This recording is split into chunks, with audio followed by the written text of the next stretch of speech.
Let's explore a fascinating thought experiment known as the Sleeping Beauty paradox, which invites us to reconsider our understanding of probability and belief. This scenario revolves around a character named Sleeping Beauty, who participates in a unique experiment.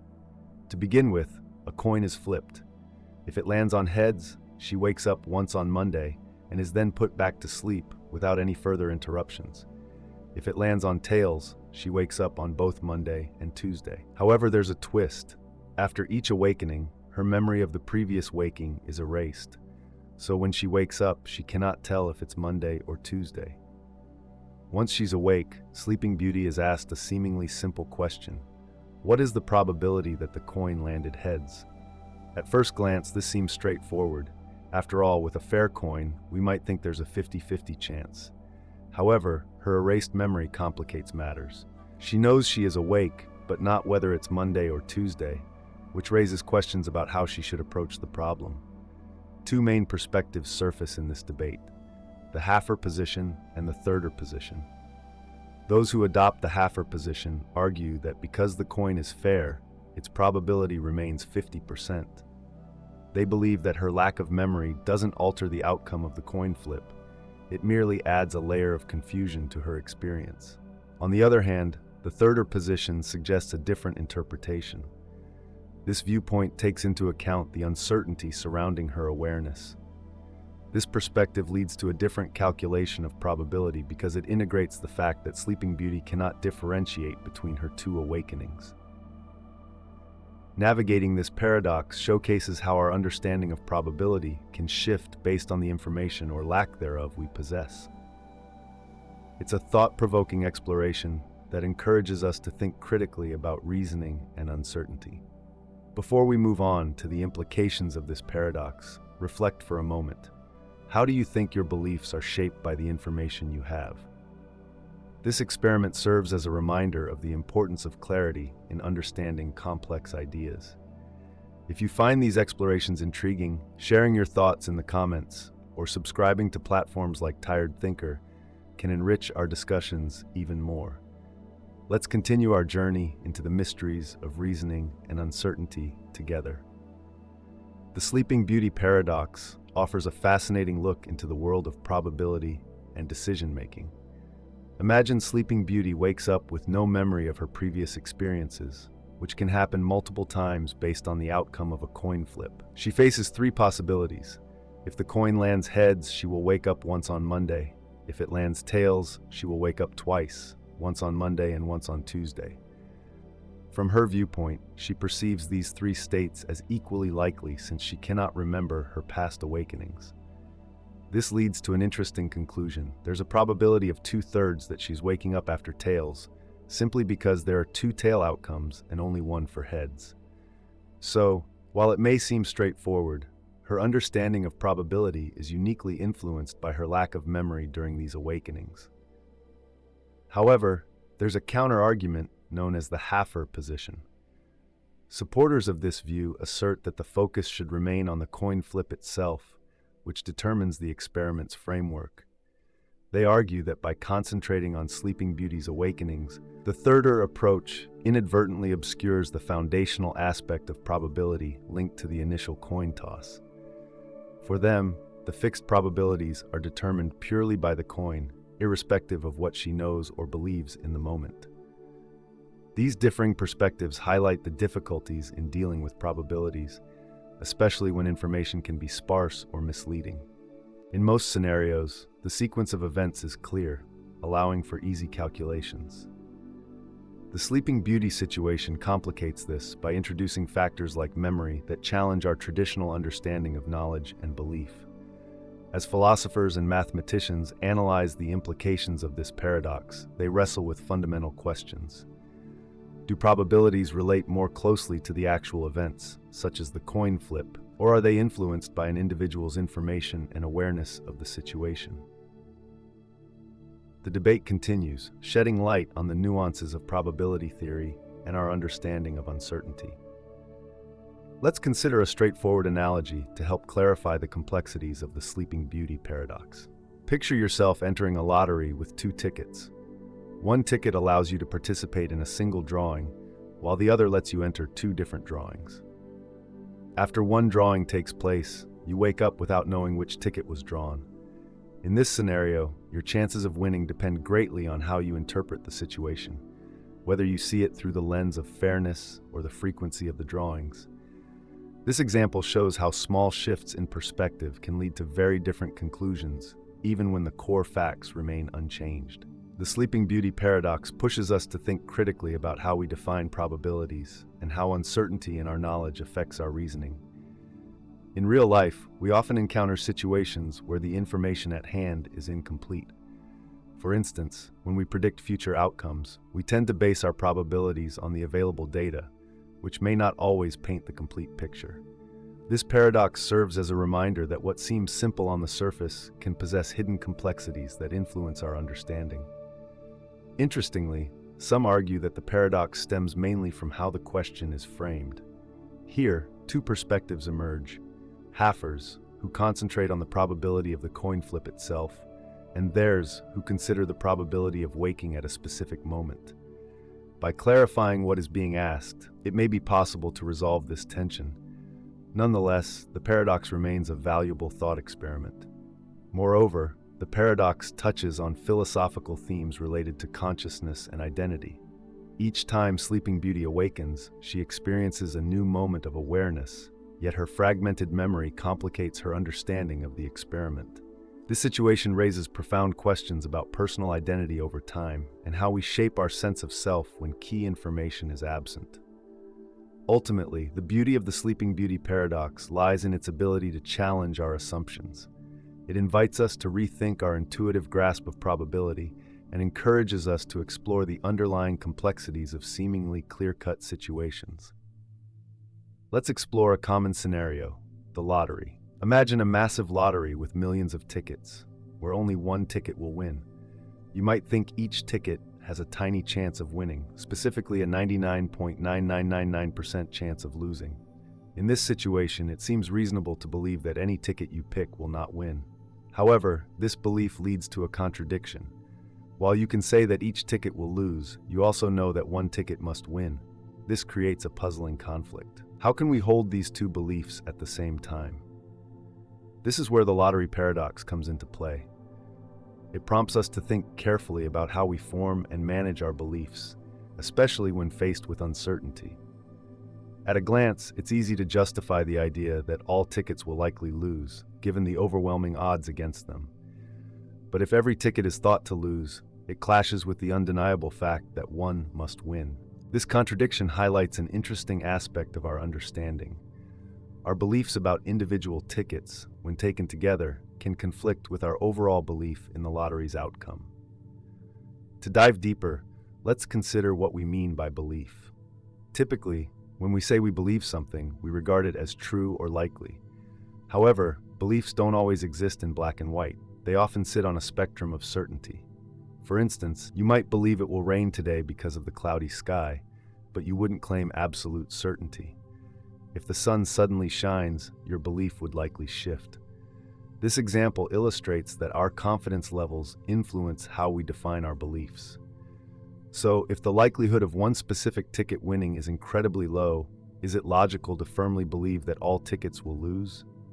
The lottery paradox encourages us to reflect on the nature of belief, probability, and rationality. In a world filled with uncertainty, it's essential to recognize how we interpret facts and the resulting implications. Understanding this paradox reminds us that our perceptions shape our reality. So as you navigate decisions, big or small, consider how your beliefs align with the facts before you. How confident are you in your beliefs when facing uncertainty? Philosophers often delve into the complexities of beliefs, particularly when it comes to concepts like the lottery paradox. This paradox arises when we think about individual lottery tickets versus the lottery as a whole. Imagine you have a single ticket. Logically, you might think it's reasonable to believe that your ticket will lose, given the high chances of that happening. However, when you consider the entire lottery, it's clear that at least one ticket must win. This contradiction invites us to reflect on how we reason about individual events compared to broader systems. One proposed solution is to connect our beliefs to certain probability thresholds. For instance, if you only believe in something that has at least a 95% chance of being true, it makes sense to think that your ticket will lose. But here's where things get tricky. Even with that rationale, it's still irrational to believe that every ticket will lose. After all, at least one ticket has to win. This situation prompts us to think about how we manage conflicting beliefs in our daily lives. It's quite common to hold beliefs that contradict one another. Take, for example, your opinion about a friend. You might trust their reliability overall, yet question their dedication to a particular promise. Instead of negating each other, these beliefs coexist, showcasing a certain tension. The lottery paradox illuminates this idea further. It suggests that sometimes our rational thinking leads us to hold conflicting beliefs, and it challenges us to question whether our belief systems need complete coherence. Is it okay to accept some contradictions as part of being human? We can also see how this paradox relates to real-world situations. In scientific research, professionals frequently navigate uncertainties and probabilities. A scientist might believe that a new medication is likely to fail based on preliminary data, but still hope for its success in clinical trials. Each belief reflects a different aspect of the situation, one grounded in caution, the other in possibility. Thus, pondering the lottery paradox not only broadens our understanding of beliefs, but also encourages us to embrace the complexities of our thought processes in everyday life. The lottery paradox invites us to dive into the complexities of our beliefs and how they relate to uncertainty. It's not just a theoretical puzzle, it has real implications for how we make decisions in everyday life. Consider planning a trip where you're weighing the risks of flying. Statistically, the chances of a plane crash are very low, which makes it reasonable to believe that your flight will be safe. Yet when you think about all the flights that happen globally, you recognize that crashes, although rare, do happen. This awareness doesn't make you irrational for trusting in your specific flight's safety. Instead, it highlights the difference between our perceptions of individual events and the wider context of probability. Our natural tendency is to simplify complex situations. When we think about lottery tickets, for instance, we might examine each ticket individually. It feels easier to focus on specific details than to grasp how those details come together. This cognitive shortcut can help us make decisions quickly, but it can also lead to contradictions, like those presented by the lottery paradox. By acknowledging these contradictions, we can gain insight into the strengths and weaknesses of our reasoning. One key takeaway from the lottery paradox is that uncertainty is a fundamental aspect of life. No matter how much we strive to predict outcomes or make logical choices, we will always encounter moments where our desire for certainty clashes with fluctuating probabilities. There is no simple solution to these uncertainties, but the paradox encourages us to accept the complexity of our beliefs. Rather than seeking absolute consistency, we can choose to remain open to new information and adapt our beliefs accordingly. Ultimately, the lottery paradox challenges us to think critically about how we form our beliefs and navigate uncertainty. Just like deciding what to have for dinner or pondering the mysteries of the universe, these issues are relevant to our daily lives. Engaging with paradoxes like this sharpens our thinking and fosters a deeper understanding of life's complexities. Life often resembles a lottery, filled with surprising twists and unforeseen outcomes. At the heart of this experience lies the idea of rationality, which teaches us that it's not about eliminating uncertainty, but rather about learning to coexist with it. Embracing life's unpredictability requires a sense of clarity, humility, and an openness to adapt. By doing so, we can navigate the complexities of our beliefs more confidently and effectively. One such complexity is known as the altruist dilemma. This situation occurs when someone genuinely tries to act selflessly, but finds their intentions questioned, misinterpreted, or even deemed counterproductive. Altruism embodies the desire to help others without expecting anything in return, a noble ideal admired by many. Yet the simplicity of this act can often be misleading. Consider a person dedicated to charitable work, striving tirelessly to improve others' lives. From a distance, their actions appear entirely commendable. However, we might find ourselves wondering, are they motivated purely by a desire to help, Or is there a hidden wish for recognition or status? This skepticism can complicate matters for altruists. If their selfless actions are perceived as selfish, does that lessen the worth of what they've achieved? Furthermore, if their contributions go unrecognized or misunderstood, how does this affect their motivation to continue aiding others? The predicament doesn't end there. Even when intentions are undeniably pure, altruistic actions can still yield unintended consequences. For instance, while providing assistance to vulnerable communities seems like a positive deed, it might create dependency, disrupt local economies, or even exacerbate existing issues. This situation prompts a crucial question. Is the mere act of giving enough, or should we also consider the outcomes of our generosity? Another aspect of the altruist dilemma involves the concept of sacrifice. Altruism often requires individuals to give up precious resources like time, energy, or finances for the benefit of others. While this selflessness is commendable, it can also lead to personal strain. For instance, someone who continually prioritizes others' needs over their own may find themselves facing burnout.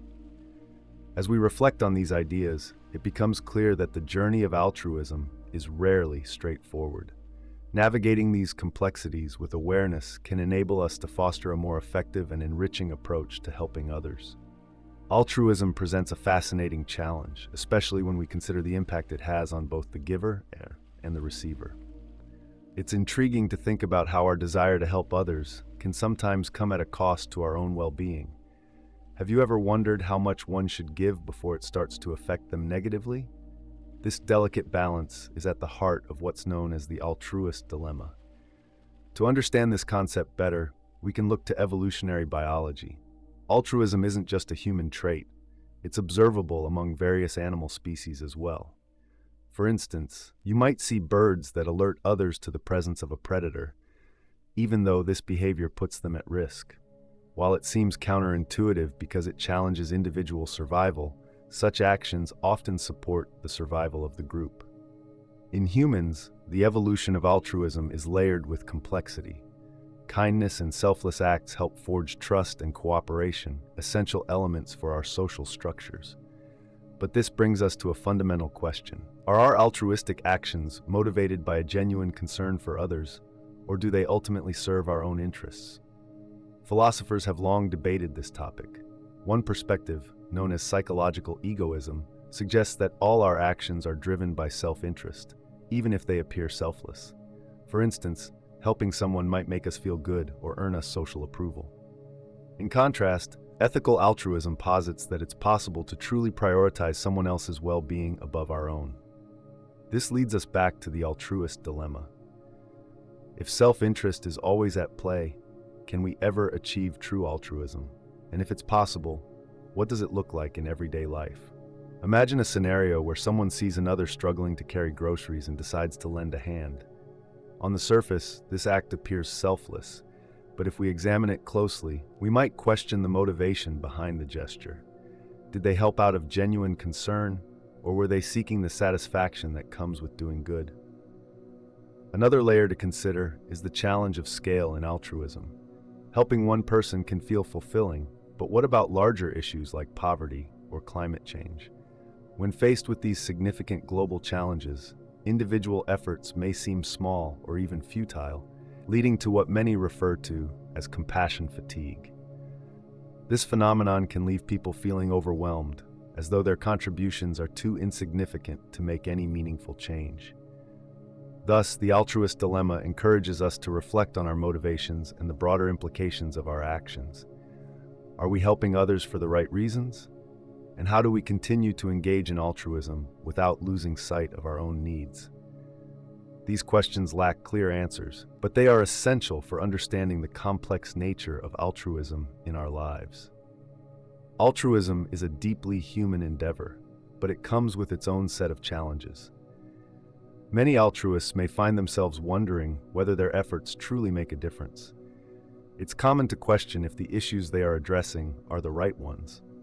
For instance, when someone offers aid to a community in need, their good intentions might unintentionally cause problems, such as creating dependency or undermining local leaders.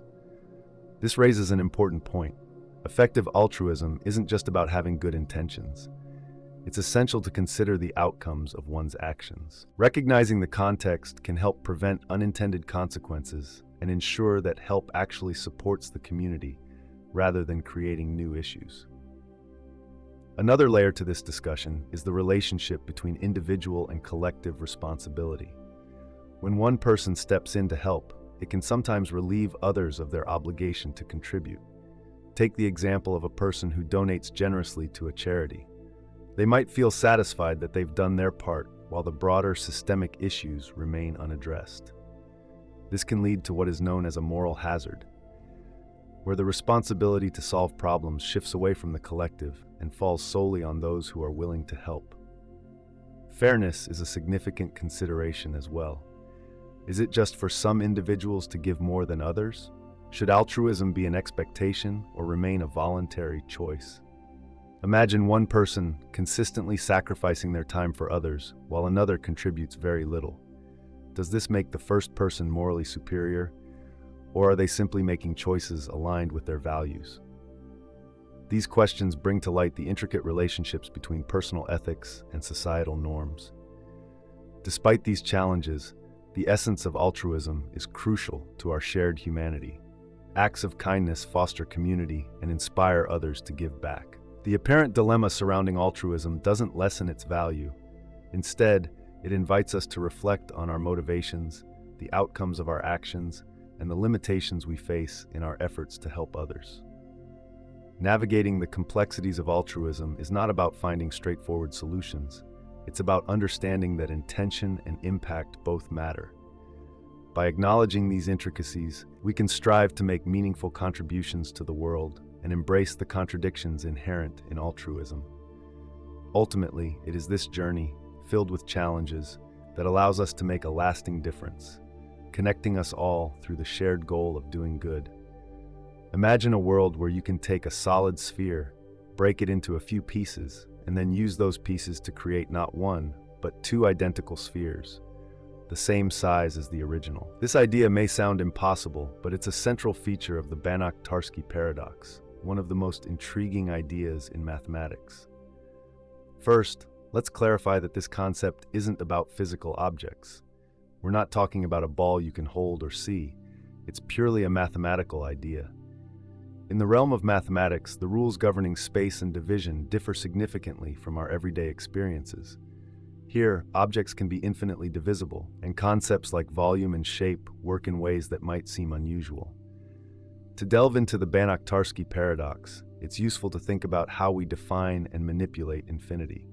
Picture a perfectly mathematical sphere, not one made of atoms, but instead composed of points arranged in three-dimensional space.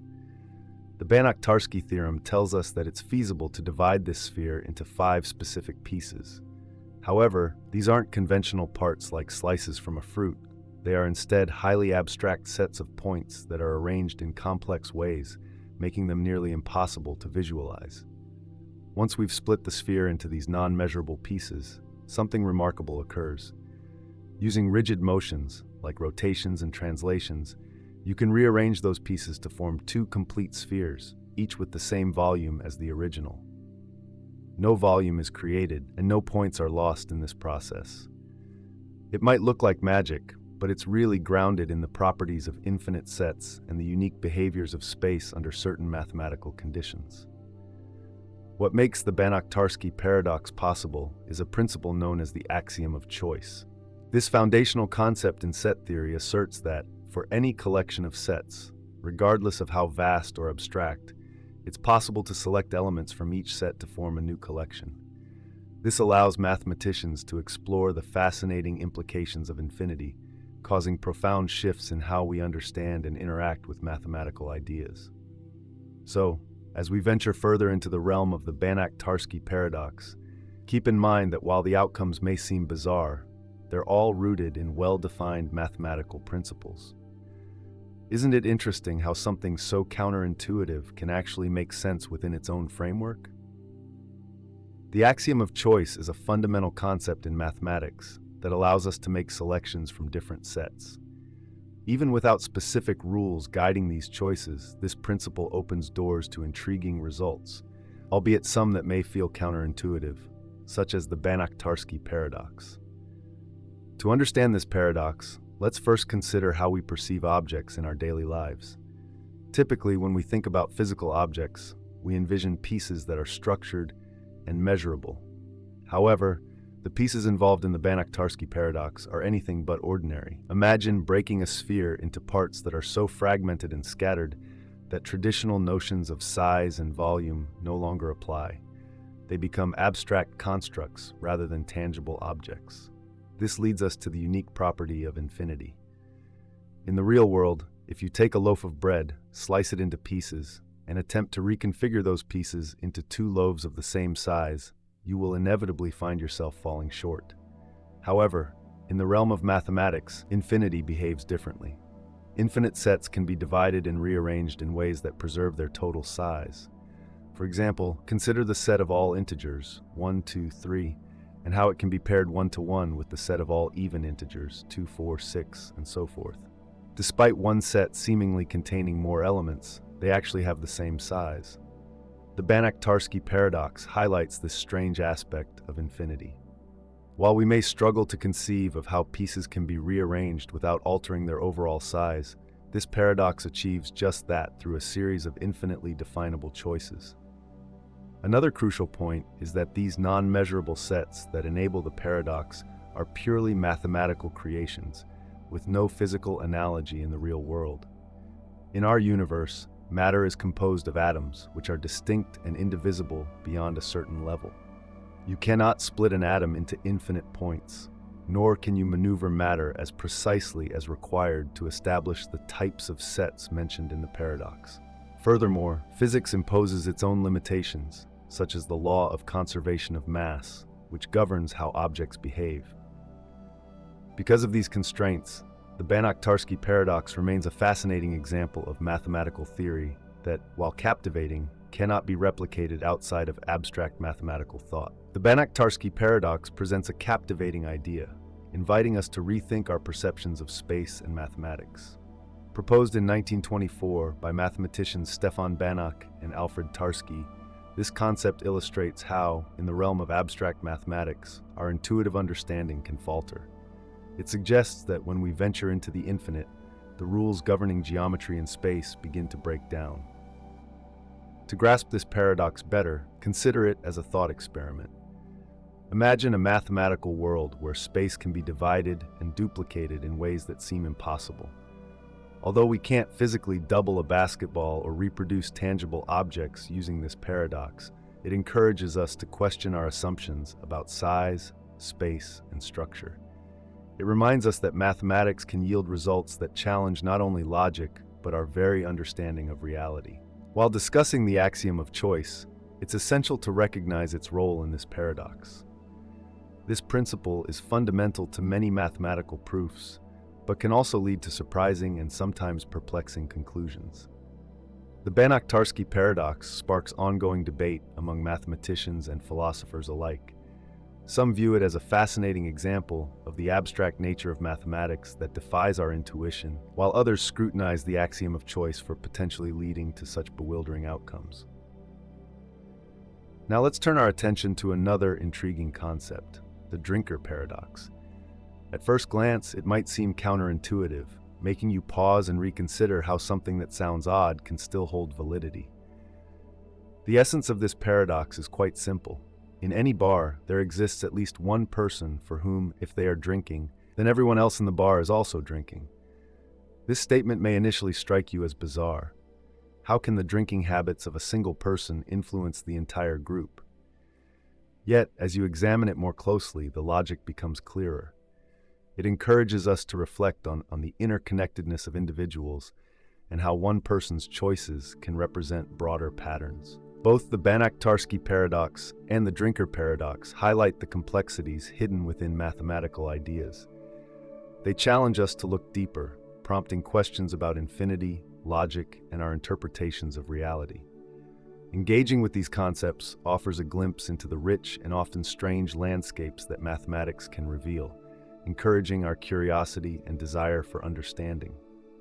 Let's consider a scenario to help clarify some concepts in formal logic. Imagine you're in a small bar with three people, Alex, Ben, and Chris. In this situation, Alex isn't drinking, while Ben and Chris are. Now let's explore a statement about this group. If Alex is drinking, then everyone else is drinking. At first glance, this statement might seem odd because we know Alex isn't drinking, but that's where the logic becomes interesting. The statement doesn't rely on whether Alex is actually drinking. Rather, it evaluates what would happen if he were. So, if we consider the statement in the context of logic, we find that it still holds true regardless of Alex's actual behavior. Now let's break down the two scenarios in our bar.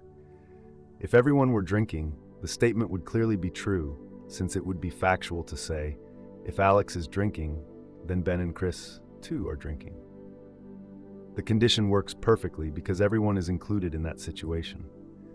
On the other hand, in our current scenario where Alex isn't drinking, there's a slight twist. Let's call Alex the outlier. If we revisit the original statement, if Alex is drinking, then everyone else is drinking, it doesn't need Alex to actually be drinking for the logic to hold. In this case, since the if condition is not met, the whole statement is in fact considered true. This is an important aspect of logic that often surprises us because it diverges from our usual cause and effect thinking in daily life.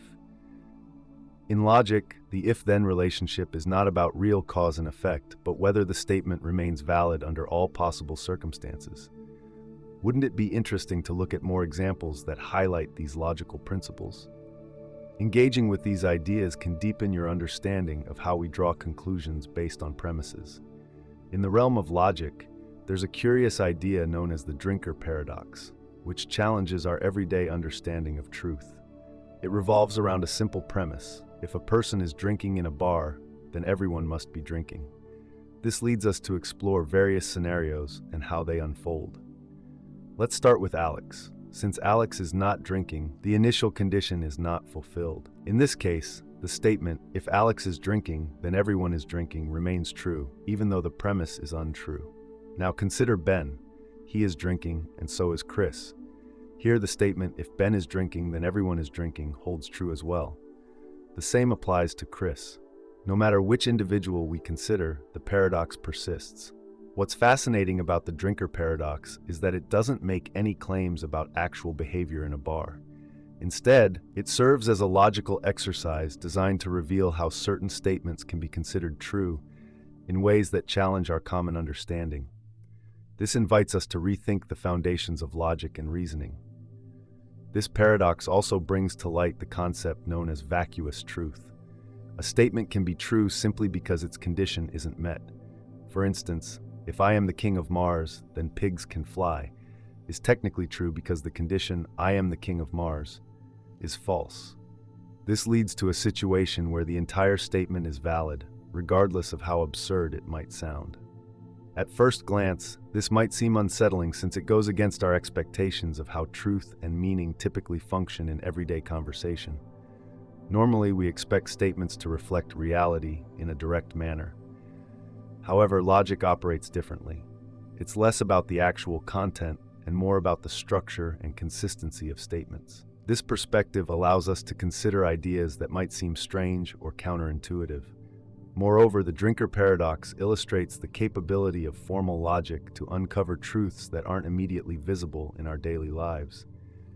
While we often depend on intuition or common sense, these tools can sometimes lead us astray when tackling more abstract concepts.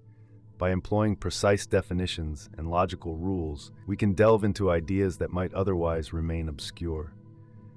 Wouldn't it be intriguing to consider what other logical constructs can reveal about our understanding of truth? The drinker paradox serves as a thought-provoking example of how logic can create surprising conclusions.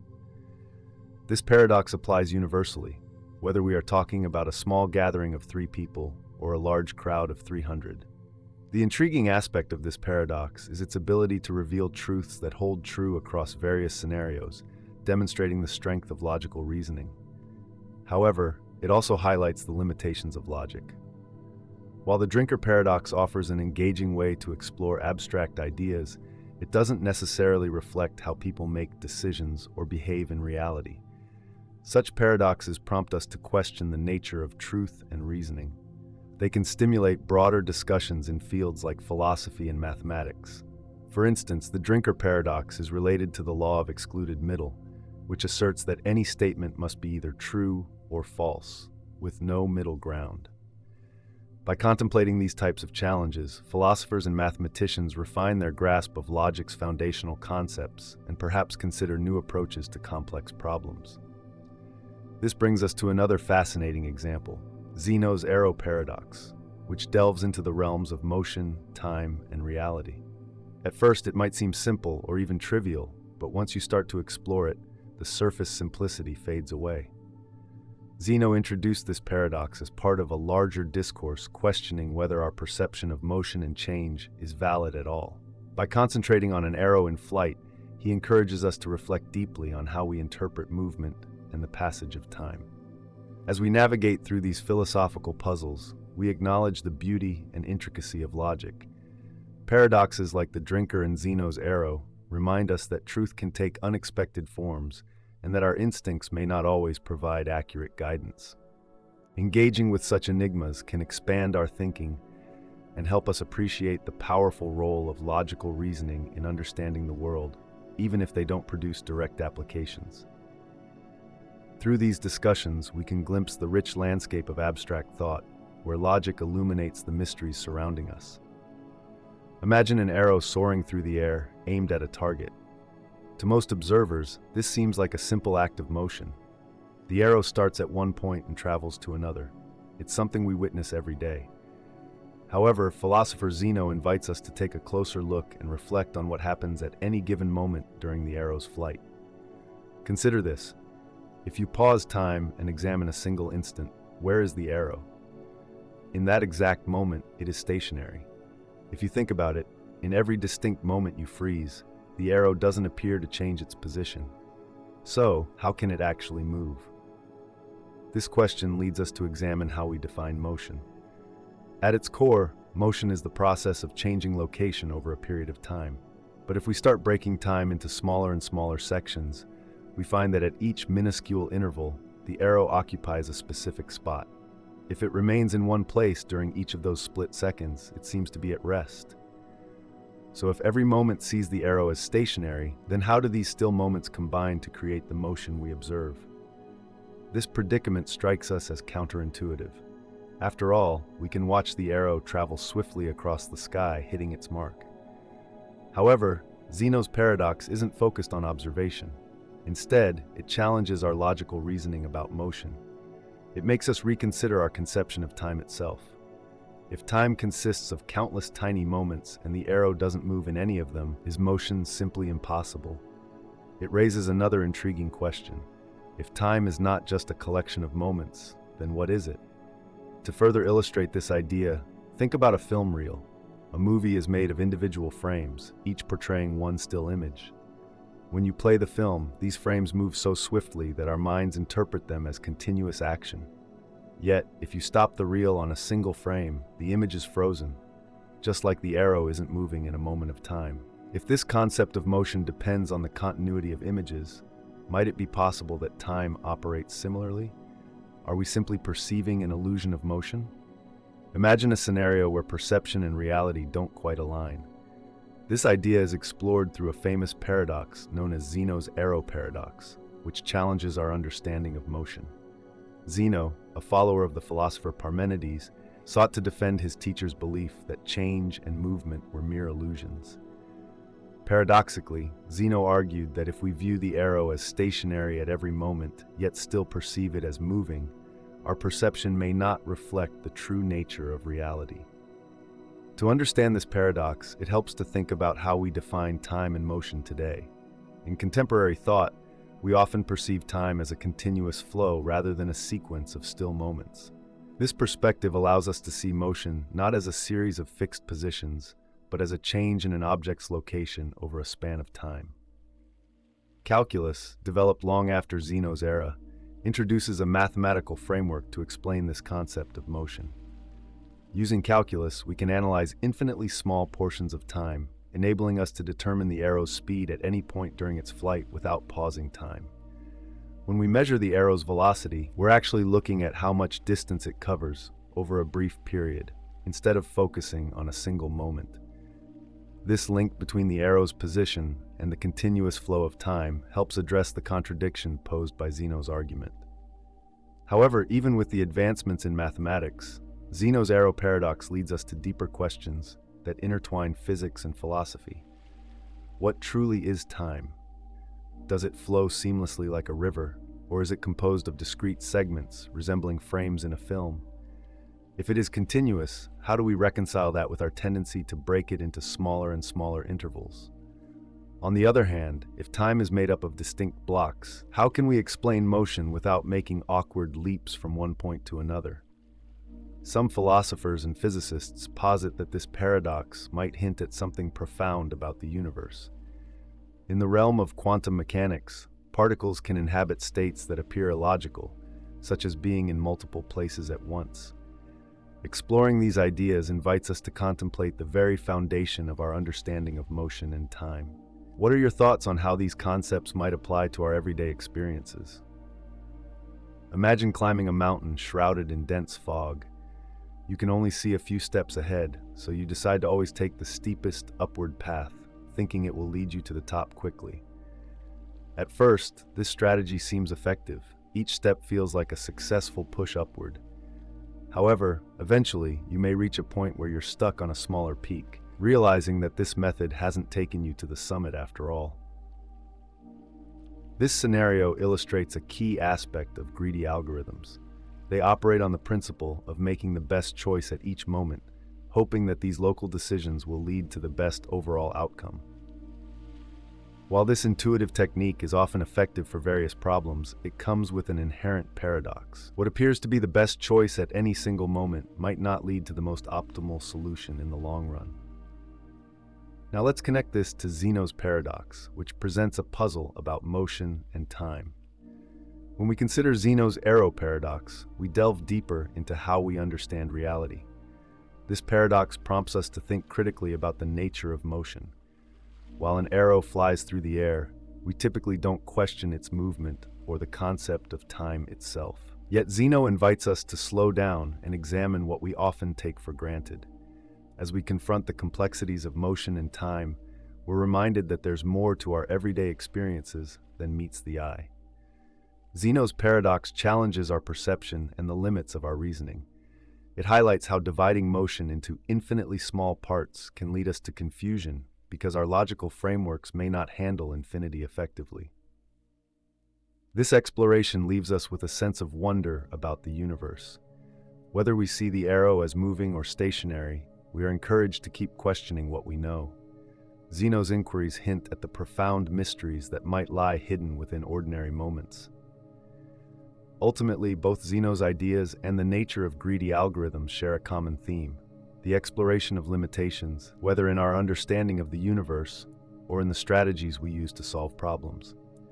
They remind us that simplicity can lead to insightful reflections, prompting us to continue asking questions and to embrace the complexity of reality. In the world of problem solving, the way we approach tasks can greatly influence the outcome. A useful concept to consider is the greedy algorithm paradox. This phenomenon illustrates how focusing solely on immediate gains can sometimes lead to suboptimal results. Take the classic coin change problem, for example. Imagine you need to make change for 6 units using coins of different values, 1, 3, and 4. A typical greedy approach would prioritize the largest coin at every step. If you start by choosing the 4-unit coin, you're left needing to make up the remaining 2 units. You'd then pick 2 1-unit coins, resulting in a total of 3 coins used. However, there is a more efficient solution. With 2 3-unit coins, you only need 2 coins. Here, the greedy algorithm faltered because it did not consider the broader implications of its choices.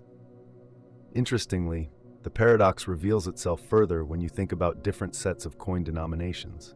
For instance, if you have coins worth 1, 5, and 10 units, the greedy method works effectively. To make change for 18 units, it would choose 1 10-unit coin, 1 5-unit coin, and 3 1-unit coins, all adding up to 5 coins. In this case, the greedy approach yields the best result.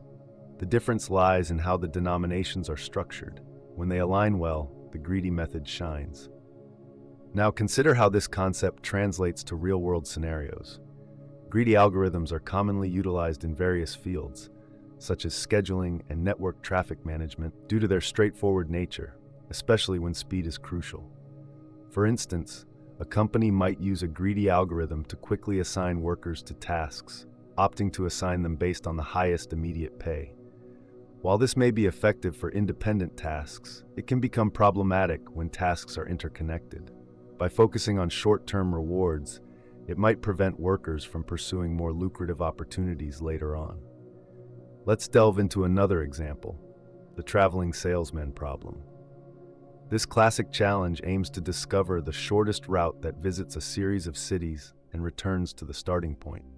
A greedy algorithm might suggest simply going to the nearest city at each step. This method seems logical at first, but it can lead to inefficient routes overall if certain promising options are overlooked early in the decision-making process. In summary, while greedy algorithms can be helpful in many situations, they can also lead to missed opportunities when the bigger picture is ignored. The balance between immediate gains and long-term results is a critical consideration, reminding us to think carefully about our choices in various aspects of life and work. Let's start by exploring a scenario. Imagine you're on a treasure-hunting adventure across several islands, each brimming with rewards. You have a limited time to collect as much treasure as possible. At first glance, you might think the best strategy is to rush to the island with the most treasure right away. This approach, however, can lead you into trouble. As time ticks down, you might find yourself stranded away from islands that could have provided even more treasure collectively. This situation illustrates a key issue with greedy algorithms. Their focus on immediate gains can blind them to better long-term solutions. Now, consider the traveling salesman problem. This is where someone needs to visit multiple locations while minimizing travel distance. A greedy approach may have the salesman visit the nearest city first, leading to a path that crisscrosses unnecessarily. Even if the immediate choice seemed logical, it often results in a less optimal route. Greedy algorithms, by nature, don't evaluate the entire problem or look ahead. They make decisions based only on the current circumstances. Interestingly, there are cases where greedy algorithms shine. Take, for instance, Prim's algorithm for creating a minimum spanning tree in a graph. The aim here is to connect all nodes with the smallest total cost. The greedy method excels by continuously adding the smallest available connection without forming a cycle. This structured approach guarantees an optimal solution, showcasing that when the problem's design matches the greedy logic, it can be quite effective. Another example lies in Huffman coding, which is used in data compression. The goal is to assign shorter codes to frequently occurring items and longer codes to the rarer ones. By combining the two least frequent items step by step, this method yields an optimal solution. This highlights that the paradox of greedy algorithms not always being the best approach doesn't hold in every case. So, why can greedy algorithms fail in certain contexts? The crux of the issue is their short-sightedness. By concentrating solely on the best immediate option, they overlook the overall picture. This short-sightedness can be acceptable when the structure ensures that local decisions lead to global optimizations, as we've seen with Prim's algorithm.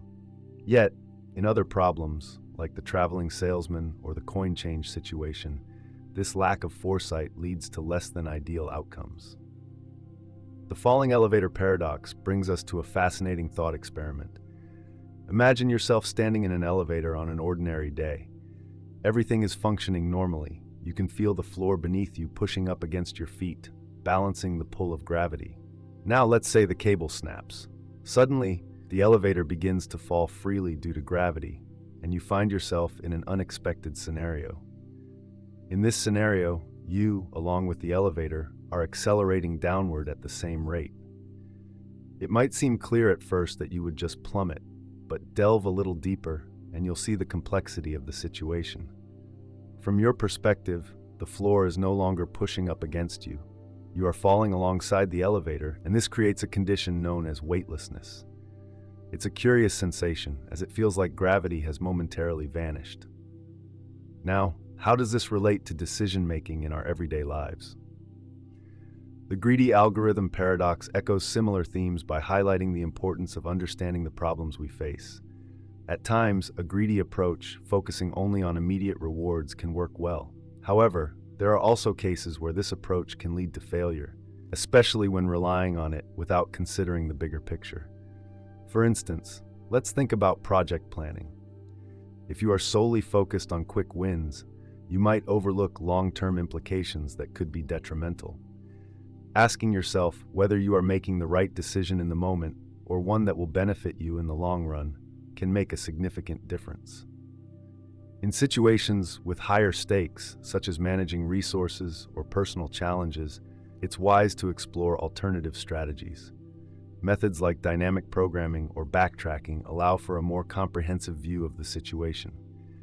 This broader perspective helps to navigate around the pitfalls of short-term thinking. Ultimately, both the falling elevator paradox and the greedy algorithm remind us that decision-making requires careful consideration and foresight. By thinking beyond immediate gains and taking context into account, we can avoid traps that lead to long-term issues and find solutions that endure. Have you ever faced a situation where a quick choice seemed right at the moment, but later turned out to be a misstep? Reflecting on these experiences can guide future decisions. Imagine stepping into an elevator. As the doors close, everything seems ordinary, but suddenly the elevator begins to fall. You might think that in such a scenario, you would feel a sense of weightlessness, just like astronauts floating in space. This experience happens because the elevator and everything inside it, including you, are falling together at the same rate.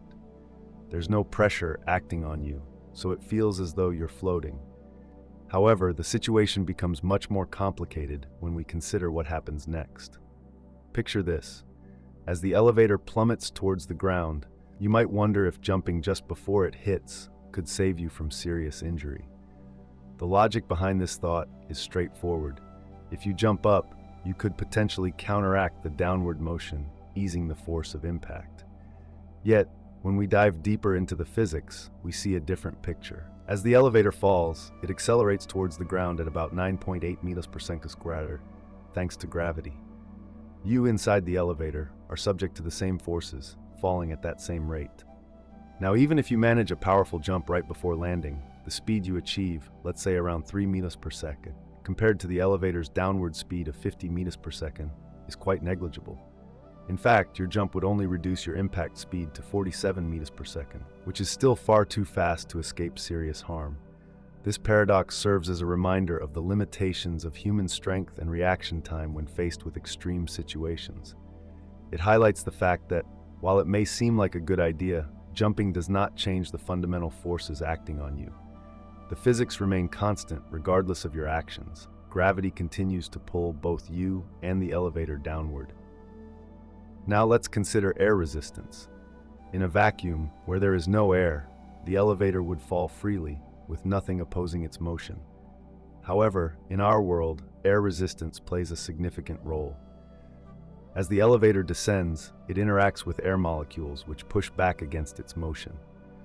This added complexity shows how multiple factors come into play, making the falling elevator scenario not just a simple example of weightlessness, but a deeper exploration of physics in action. Let's start by looking at what happens when an elevator falls.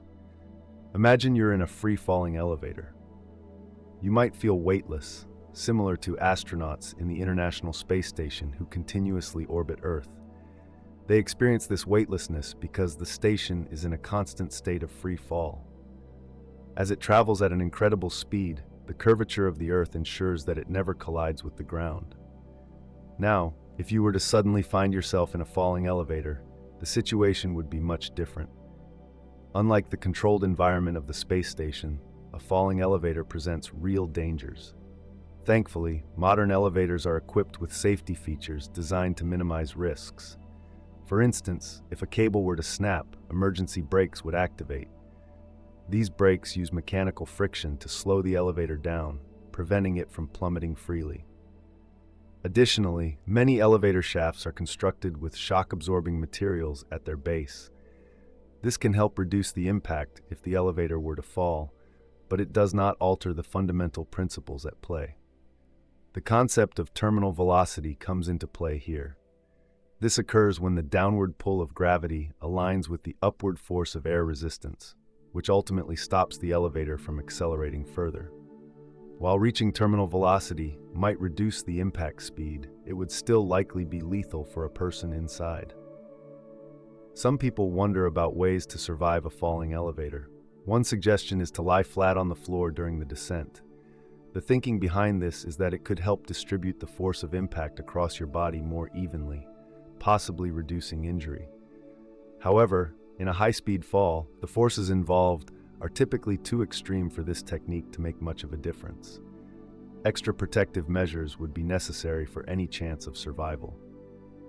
Delving deeper, the falling elevator paradox serves as an intriguing lens through which to explore physics principles like inertia and relative motion. Inertia, a concept first introduced by Isaac Newton, explains how objects resist changes in their state of motion. In the situation of a falling elevator, you and the elevator are moving together, which means you don't perceive any forces acting on you. This leads us to reflect. How does this understanding of motion and forces apply to other aspects of our daily lives? When we think about falling or weightlessness, it can give us a new perspective on the physical world around us. Let's explore an interesting situation known as the Abilene paradox. This occurs when a group of people collectively agrees to do something that none of them actually wants to do. Imagine a family enjoying a quiet, comfortable day at home on a hot summer afternoon. One person, perhaps wanting to stir up a little excitement, suggests they all drive to a diner in the nearby town of Abilene for lunch. Surprisingly, one by one, each family member nods in agreement, even though deep down, none actually have a desire to go. They endure the uncomfortable heat and the long drive, arriving at the diner to discover that the food is lackluster and the experience is far from enjoyable.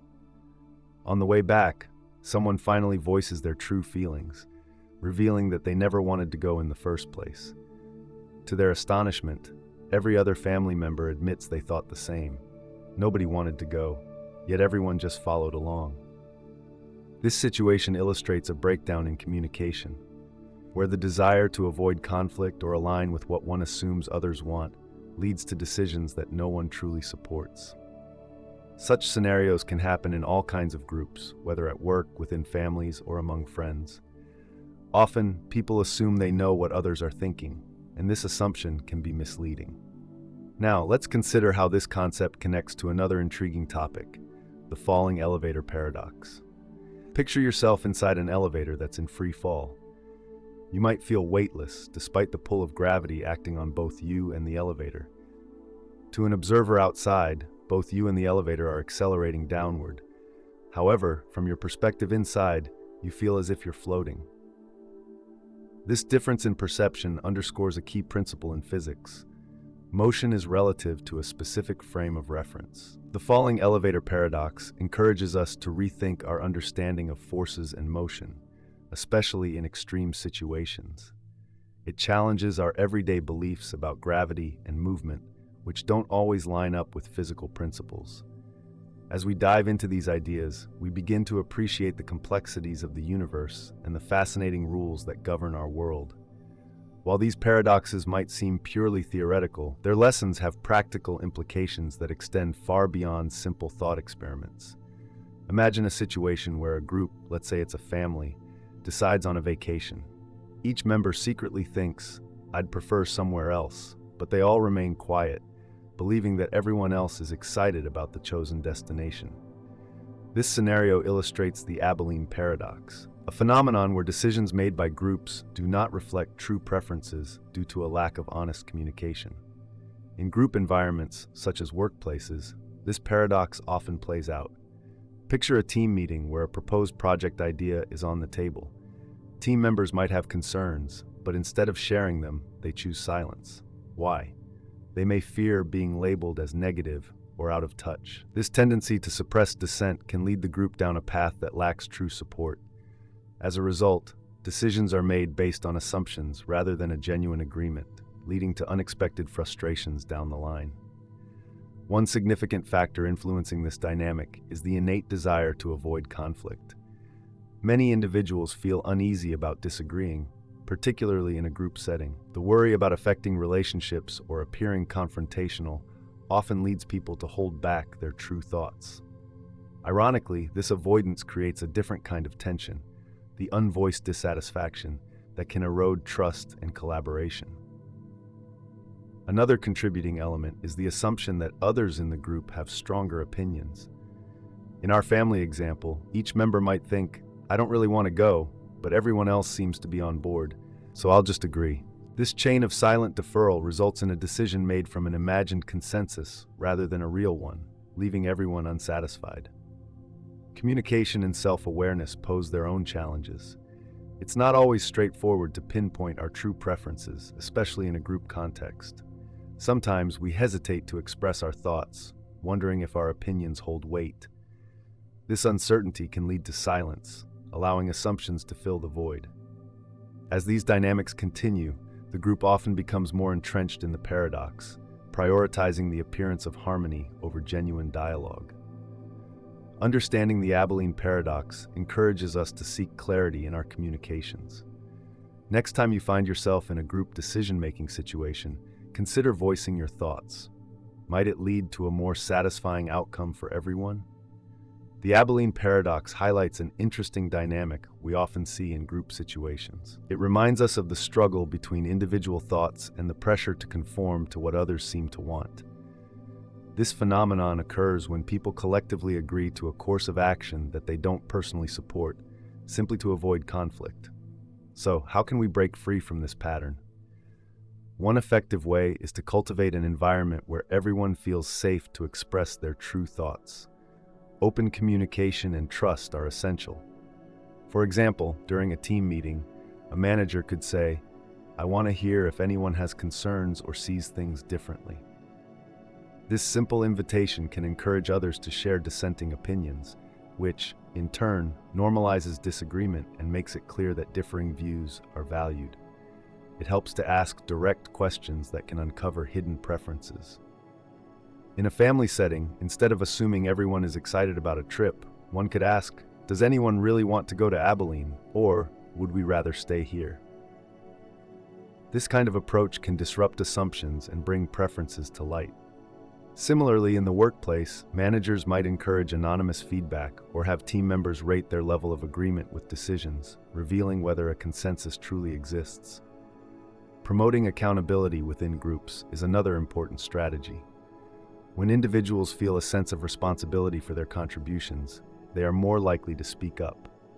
If a team member knows that remaining silent might lead to a poor decision, they may be more inclined to voice their concerns. This shift from group conformity to individual accountability enhances the quality of the discussions and decisions.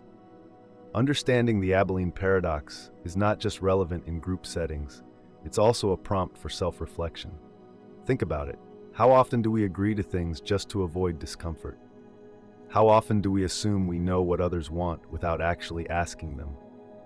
By challenging these tendencies, we can make more intentional choices and develop stronger relationships. At its essence, the lesson of the Abilene paradox emphasizes the value of authenticity. Honest communication is key to meaningful collaboration. When we share our genuine thoughts and listen actively to others, we create an atmosphere where real consensus can flourish, leading to more satisfying and productive interactions. So next time you find yourself in a group, consider how you can encourage honest expression. Your contributions really can make a difference. The idea of the traveler's paradox invites us to consider some intriguing questions about time and reality. At its core, this paradox presents a contradiction. How can someone change the past when their actions in that past determine whether they can travel there at all? This conundrum has been explored in various fields, including science fiction, philosophy, and physics, and it urges us to rethink how we understand time. Let's explore a common thought experiment surrounding this paradox. Imagine you invent a time machine and decide to go back to the early 20th century. Once there, you take a bold step. Perhaps you aim to prevent the creation of the time machine itself. If you manage to stop its invention, then the machine you used to travel back wouldn't exist either. This leads us to a puzzling situation. How could you have traveled back if the time machine was never built? It's a loop that seems impossible to untangle. This paradox challenges our typical understanding of cause and effect. In our everyday lives, we expect that causes always precede their effects. For instance, if you drop a glass, it shatters, an outcome that occurs only after the glass has fallen. This sequence feels natural because it aligns with how we experience time flow.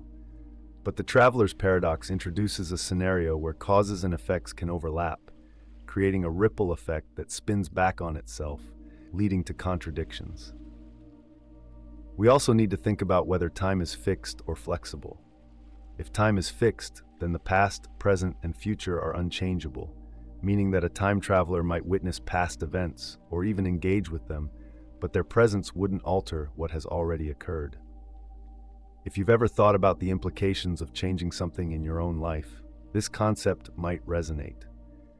Would your actions have impacts that create new realities, or would you simply be part of a timeline that is already determined? As we explore these ideas, it's worth reflecting. How does your understanding of time shape your decision-making in everyday life? Could embracing conflict and uncertainty, like the situations presented in the traveler's paradox, lead to deeper insights and more genuine choices? In confronting these questions, we can engage with the complexities of decision-making and personal values. Imagine a time traveler who decides to go back and warn a scientist about an impending disaster. The scientist heeds the warning and takes action, successfully preventing the catastrophe. Interestingly, this very act of intervention creates the scenario that led the traveler to go back in time in the first place. It illustrates a concept known as self-consistency, the idea that any actions taken by the traveler must align with the already established timeline. Now, this brings us to a fascinating aspect of time travel, often referred to as the paradox. If time is rigid, meaning that past events can't be changed, the paradox doesn't really present a challenge. The traveler cannot disrupt the existing timeline. However, if we entertain the notion that the past can indeed be altered, the complications arise. Imagine a time traveler trying to prevent a significant historical event, like a war. If successful, the future they return to could look vastly different, possibly erasing any reason they had to journey back in the first place. In doing so, they create a loop that seems perplexingly impossible to resolve. Some theories propose a solution to this paradox by suggesting that altering the past actually spawns a new timeline or even a parallel universe. In this model, when a time traveler changes something in the past, the timeline branches into two distinct paths, one where events carried on as they originally happened, and another where the traveler's actions rewrite history. For example, if the traveler prevents the invention of the time machine, they might return to a world without that invention, but the original timeline where it still exists remains unchanged. This idea neatly sidesteps the logical contradictions posed by time travel. Ultimately, whether through self-consistency or parallel timelines, the paradox of time travel invites us to delve deeper into how events are interconnected, reminding us that every action has consequences, both seen and unseen. Isn't it intriguing to ponder how our choices might ripple through time, shaping realities in ways we can't fully grasp? The concept of time travel often leads us to an intriguing thought experiment known as the traveler's paradox.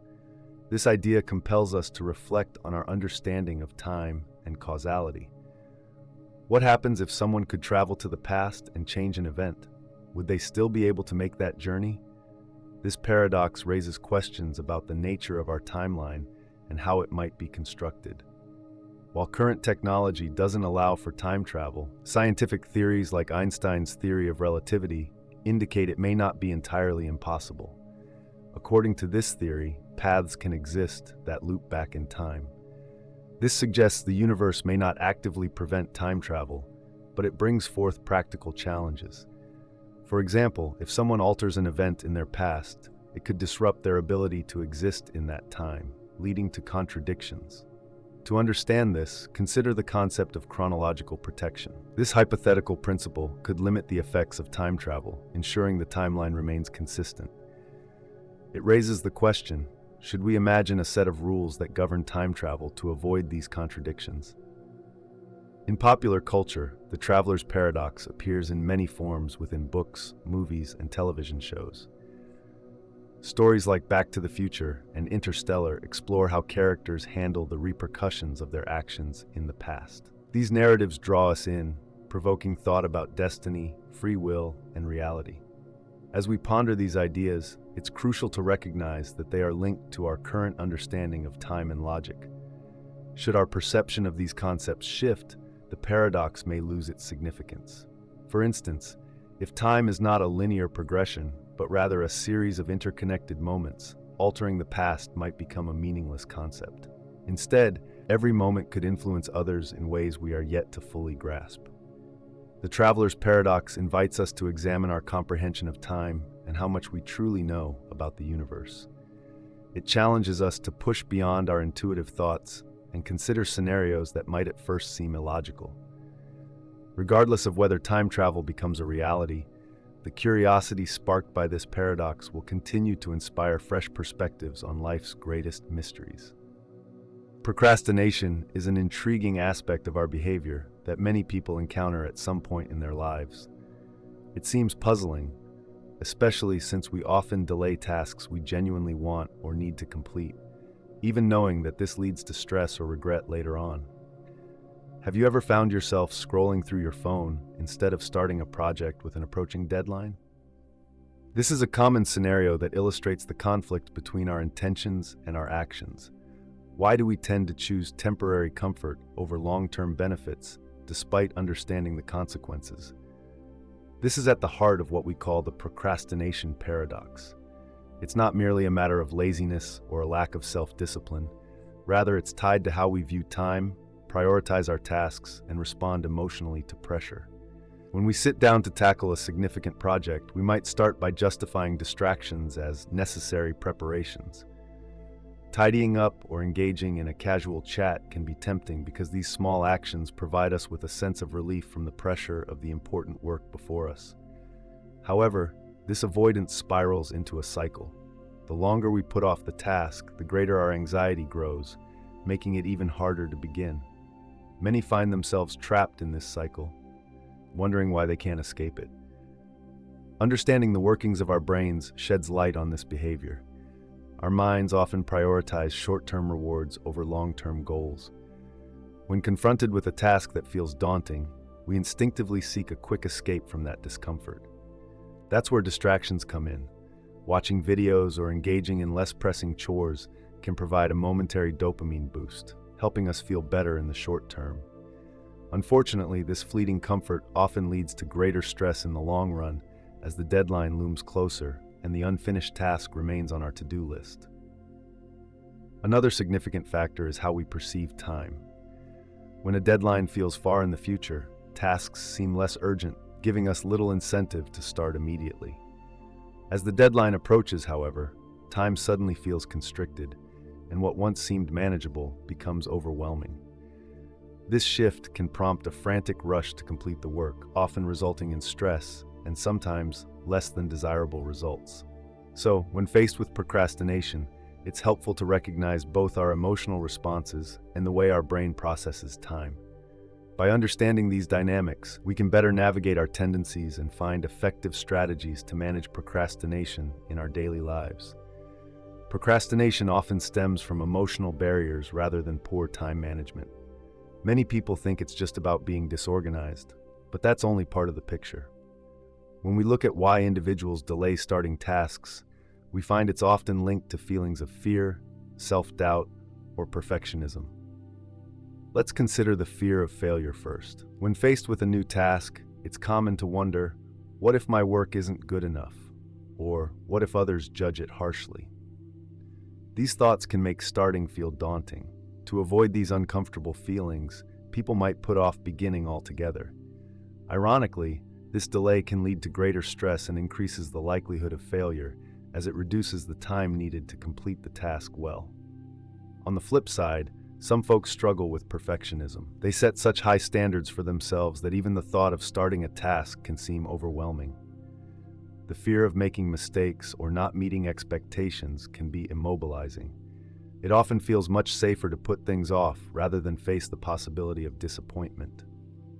Have you ever noticed that small tasks often feel much easier to tackle than larger ones?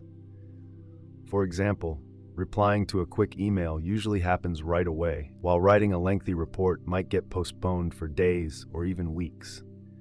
This isn't just about the time involved, it's also about the emotional weight associated with the task. Larger tasks can seem intimidating, leading people to avoid them. One effective approach to overcoming this resistance is to break down daunting tasks into smaller, manageable steps. By doing so, the emotional burden lessens, and it becomes easier to start. Think about momentum. Once a person begins a task, they often realize it's not as challenging as they anticipated. The simple act of making progress can encourage them to keep going. Starting with small actions can be a game changer. Writing just one sentence or organizing materials can lower the emotional barrier and help engage individuals with their tasks. In this way, it's not merely about managing your time, it's about addressing the feelings that hold you back from taking that first step.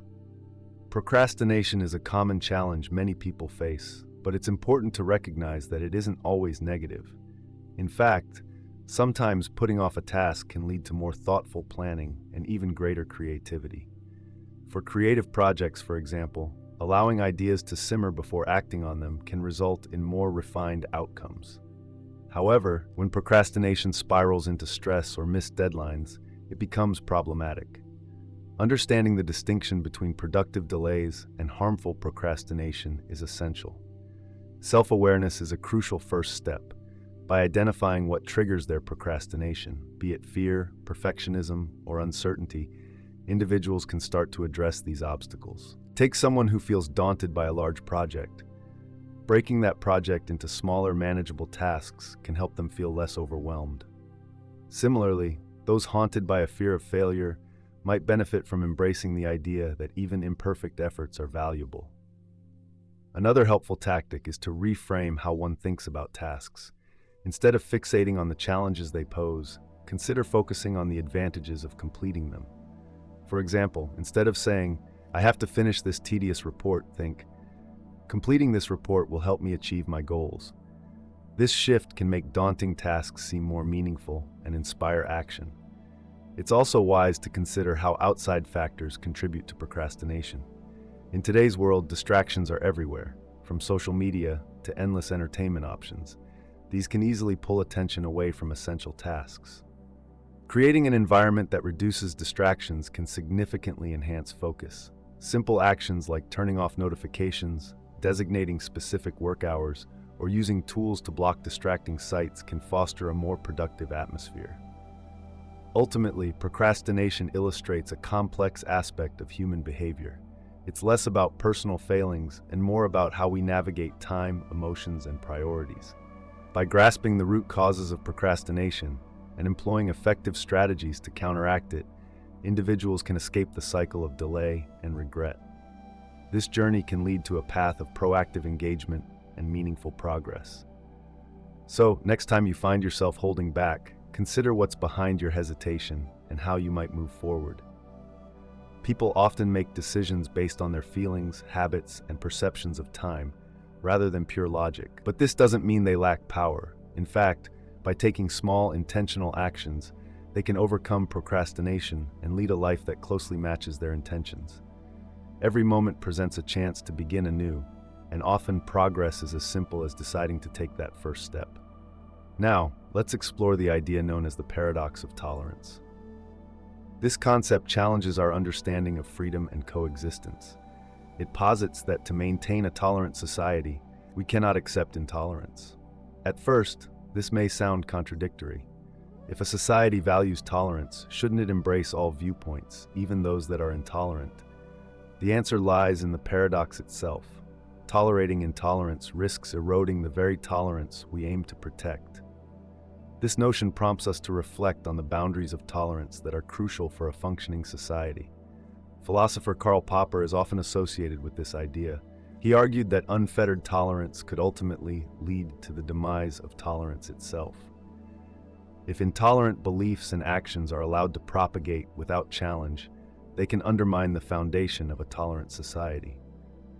Intolerant groups frequently strive to silence or oppress others, creating a hostile atmosphere where open dialogue, mutual respect, and diversity struggle to flourish. Imagine a community that proudly values free speech and diversity of thought. Initially, this group welcomes all perspectives, including the controversial and the unpopular. However, over time, a faction emerges that promotes intolerance, using their freedom of speech to sow hate and division based on race, religion, or other differences. If this community permits such behavior to continue, the intolerant group may gain influence and, as their power grows, they might call for restrictions on the very freedoms that allowed them to rise. In this scenario, the community's unwavering commitment to unlimited tolerance has inadvertently fostered a climate where intolerance thrives, jeopardizing the rights and safety of others. Thus, recognizing the limits of tolerance becomes essential for preserving a just and equitable society. This paradox encourages us to contemplate the delicate balance between freedom and the need to protect those core values that allow diverse societies to thrive. Promoting a healthy society means we must navigate the challenging waters of differing opinions. It's essential to foster tolerance, which requires us to accept a variety of perspectives, even those we may find disagreeable. However, the critical point is not just the existence of these opinions, but how they are expressed and their intentions. Consider this: ideas that challenge societal norms or spark constructive debates can be valuable, while those that seek to harm others or undermine the very freedoms that allow discussions to happen cross a line.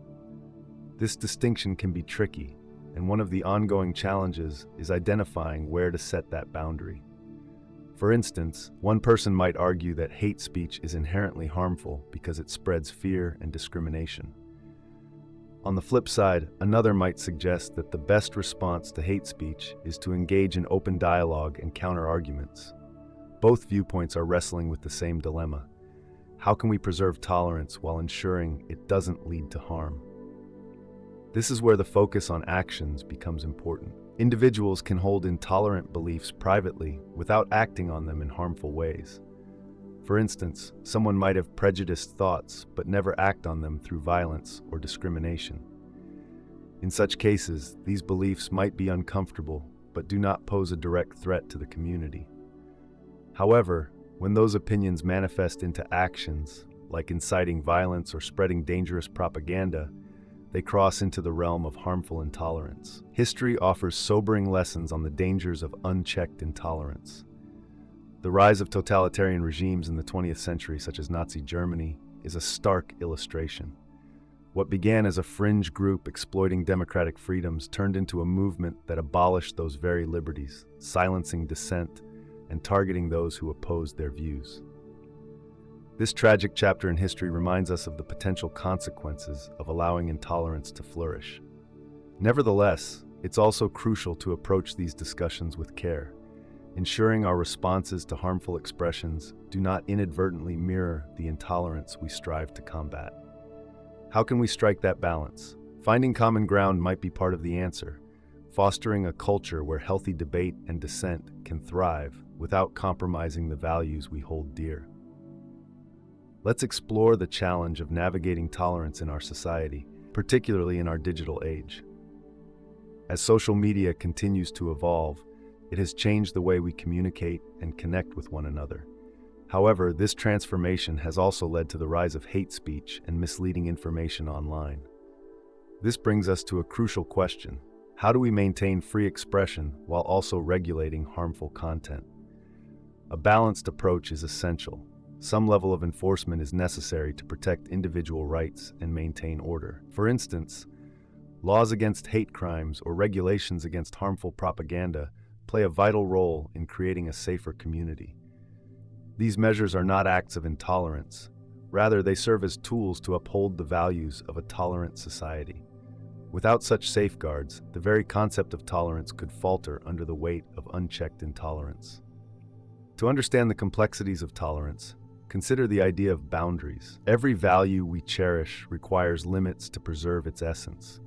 For example, The freedom of speech does not include the right to create panic by falsely claiming there is a fire in a crowded theater.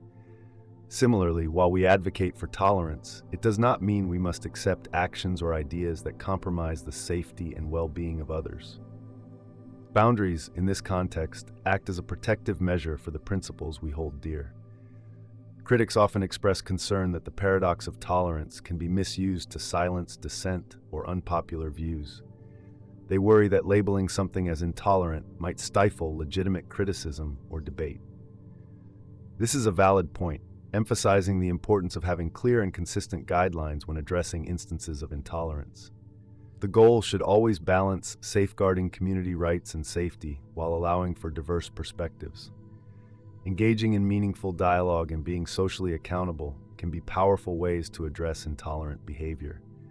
By fostering an environment where questioning and reflection are encouraged, we can challenge intolerance productively.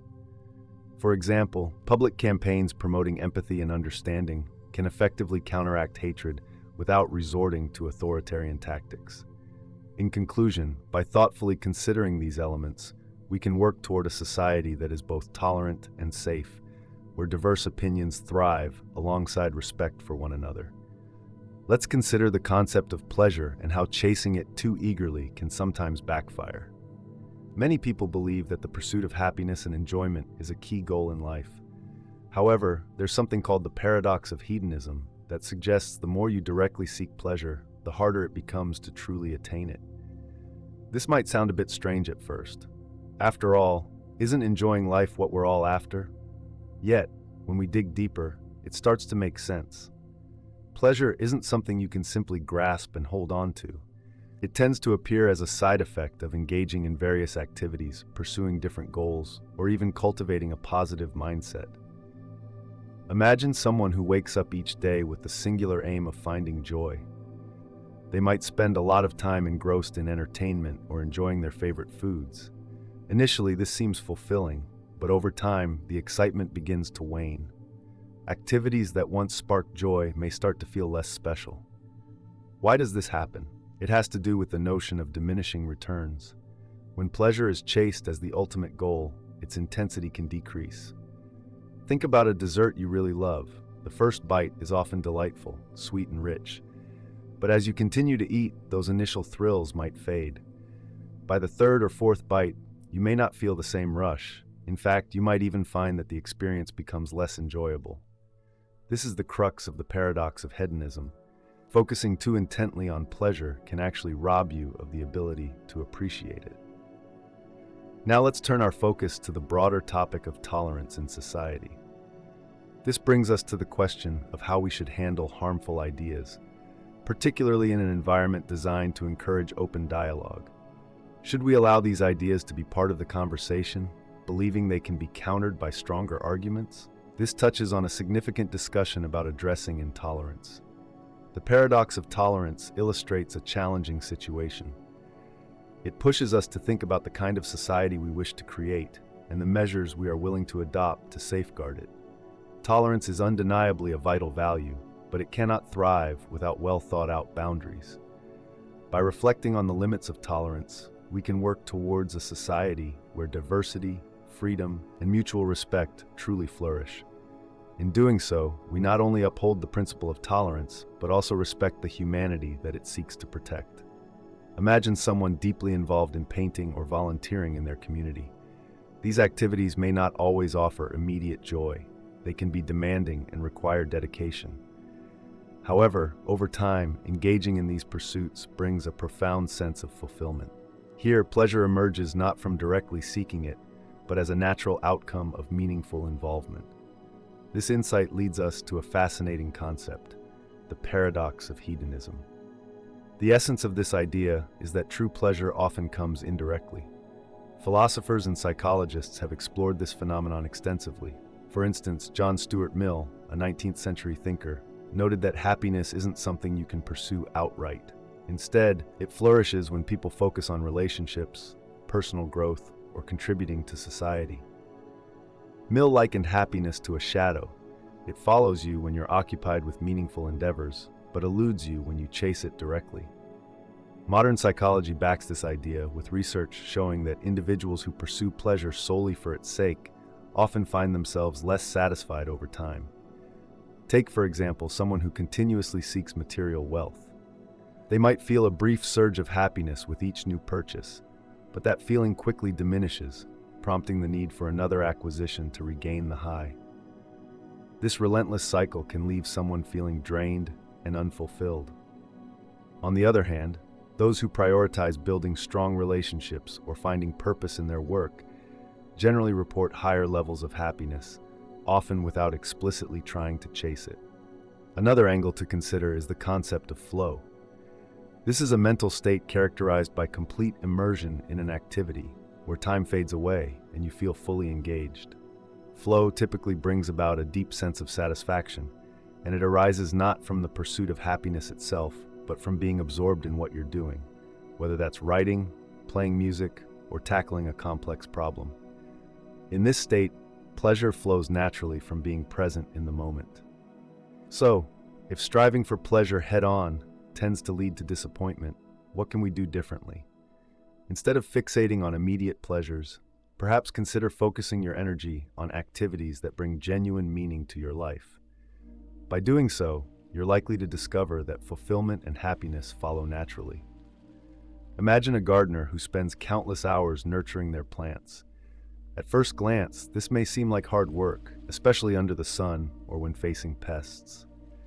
However, the satisfaction that comes from seeing a flourishing garden tells a different story. The joy isn't always in the momentary effort, but rather in the outcome, the beauty created, and the life nurtured. This illustrates how engaging deeply with our interests, like gardening, can lead to lasting happiness, even if the tasks themselves aren't always enjoyable. Now consider relationships. If someone focuses solely on the immediate pleasure they derive from their interactions, they might feel frustrated when things don't go perfectly. However, when they prioritize being a good friend, partner, or parent, their relationships thrive. The happiness flows from the effort and care invested, rather than from a relentless pursuit of joy. This notion ties into the concept known as the paradox of hedonism. When people chase pleasure too fervently, they often end up feeling dissatisfied. Think about someone who constantly seeks out new thrills. Over time, what once brought excitement can lose its charm because our brains adapt to repeating stimuli. It's not a surprise that even the most enjoyable experiences might feel less impactful if experienced too frequently. On the other hand, moderation can enhance our appreciation for pleasure. This doesn't suggest we should skip pleasure altogether. After all, it adds richness to our lives. The key lies in maintaining a balance, treating pleasure as a byproduct of engaging in meaningful activities instead of the end goal itself. True happiness is not about riding a constant wave of highs or fleeting moments of joy. It is about interacting with the world in meaningful ways, building connections, pursuing goals, and embracing the journey along the way. Pleasure can emerge naturally when we concentrate on what genuinely matters, making it more sustainable and rewarding in the long run. Embracing this perspective allows for a fuller, more satisfying experience in life. Voting presents a fascinating puzzle when we think about why millions of people take the time to cast their ballots, even if their individual vote is unlikely to make a difference. On the surface, participating in elections seems like a simple civic duty. However, when we dig a little deeper, a perplexing question arises. Why do people engage in voting at all? In most elections, the chance that a single vote will sway the outcome is incredibly low. Considering the effort involved, like traveling to a polling place, waiting in line, or researching candidates, it's logical to wonder if it's worth it. Economists and political scientists point out that a rational person would weigh the costs against the benefits before deciding to vote. The costs are clear, but what about the benefits? The potential gain is the chance of influencing the election outcome, multiplied by how much one values the success of their preferred candidate. But here's where the paradox deepens. The odds of casting a deciding vote are almost non-existent in large elections. In a national election with millions of voters, the likelihood of your ballot being the one that tips the scale is so small that it often seems meaningless. Based on this reasoning, one might conclude that not voting is the rational choice. Yet, despite this logical gap, people still vote, often in high numbers. What motivates them if it's not just logic or self-interest? One possibility lies in the notion of civic duty. For many, voting is about contributing to society, fulfilling a responsibility to participate, even if their individual impact is negligible. Now let's consider the connection between personal actions and broader well-being. People often chase short-term pleasures, thinking they'll lead to happiness. Yet, there's an intriguing truth here. When we stop pursuing fleeting joys and instead focus on living purposefully, we may discover a more profound sense of well-being. Happiness can often follow us quietly, much like a shadow, when we engage in meaningful activities. Understanding the nuances behind both voting and our pursuit of happiness can lead us to reflect on our motivations and decisions. Do you ever think about why you choose to participate in certain activities, whether it's voting or pursuing a specific passion? Recognizing these motivations can help us navigate our choices more thoughtfully, fostering a connection between our actions and our sense of fulfillment. Voting in a democracy can sometimes seem puzzling. You might wonder, why do people choose to vote when the chances of their individual vote making a difference are so slim? One reason lies in our sense of civic duty. This feeling compels many individuals to participate in elections as it's viewed as the right thing to do. It transcends the idea of personal gain, tapping into a shared responsibility within our communities. In many neighborhoods, there is a strong belief that voting signifies good citizenship. Have you ever felt pressure to conform in social settings?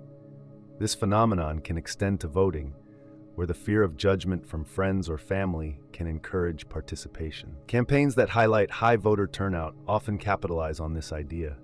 When people believe that everyone around them is voting, they may feel an unspoken obligation to join in. Consider the emotional aspect of voting. For many, casting a ballot brings a sense of empowerment. It's about making one's voice heard, even if the act feels largely symbolic. Just like attending a protest or signing a petition, the fulfillment derived from voting can be significant, regardless of the election's outcome. Identity also plays a crucial role in this process. Those who strongly align with a political party or movement often see voting as an expression of that affiliation. It's not solely about influencing results. It reinforces their connection to the group and its values. This bond can strongly motivate individuals to vote, even in elections perceived to have little significance. This relationship between voting behavior and personal identity helps clarify why turnout can remain high, even when many might consider the stakes low.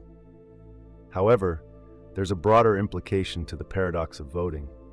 If a majority chose not to vote due to a perceived lack of impact, the legitimacy of elections could be compromised. Democracies thrive on the participation of their citizens, and while one vote may not sway the results, the collective act of voting is what ensures fairness and representation.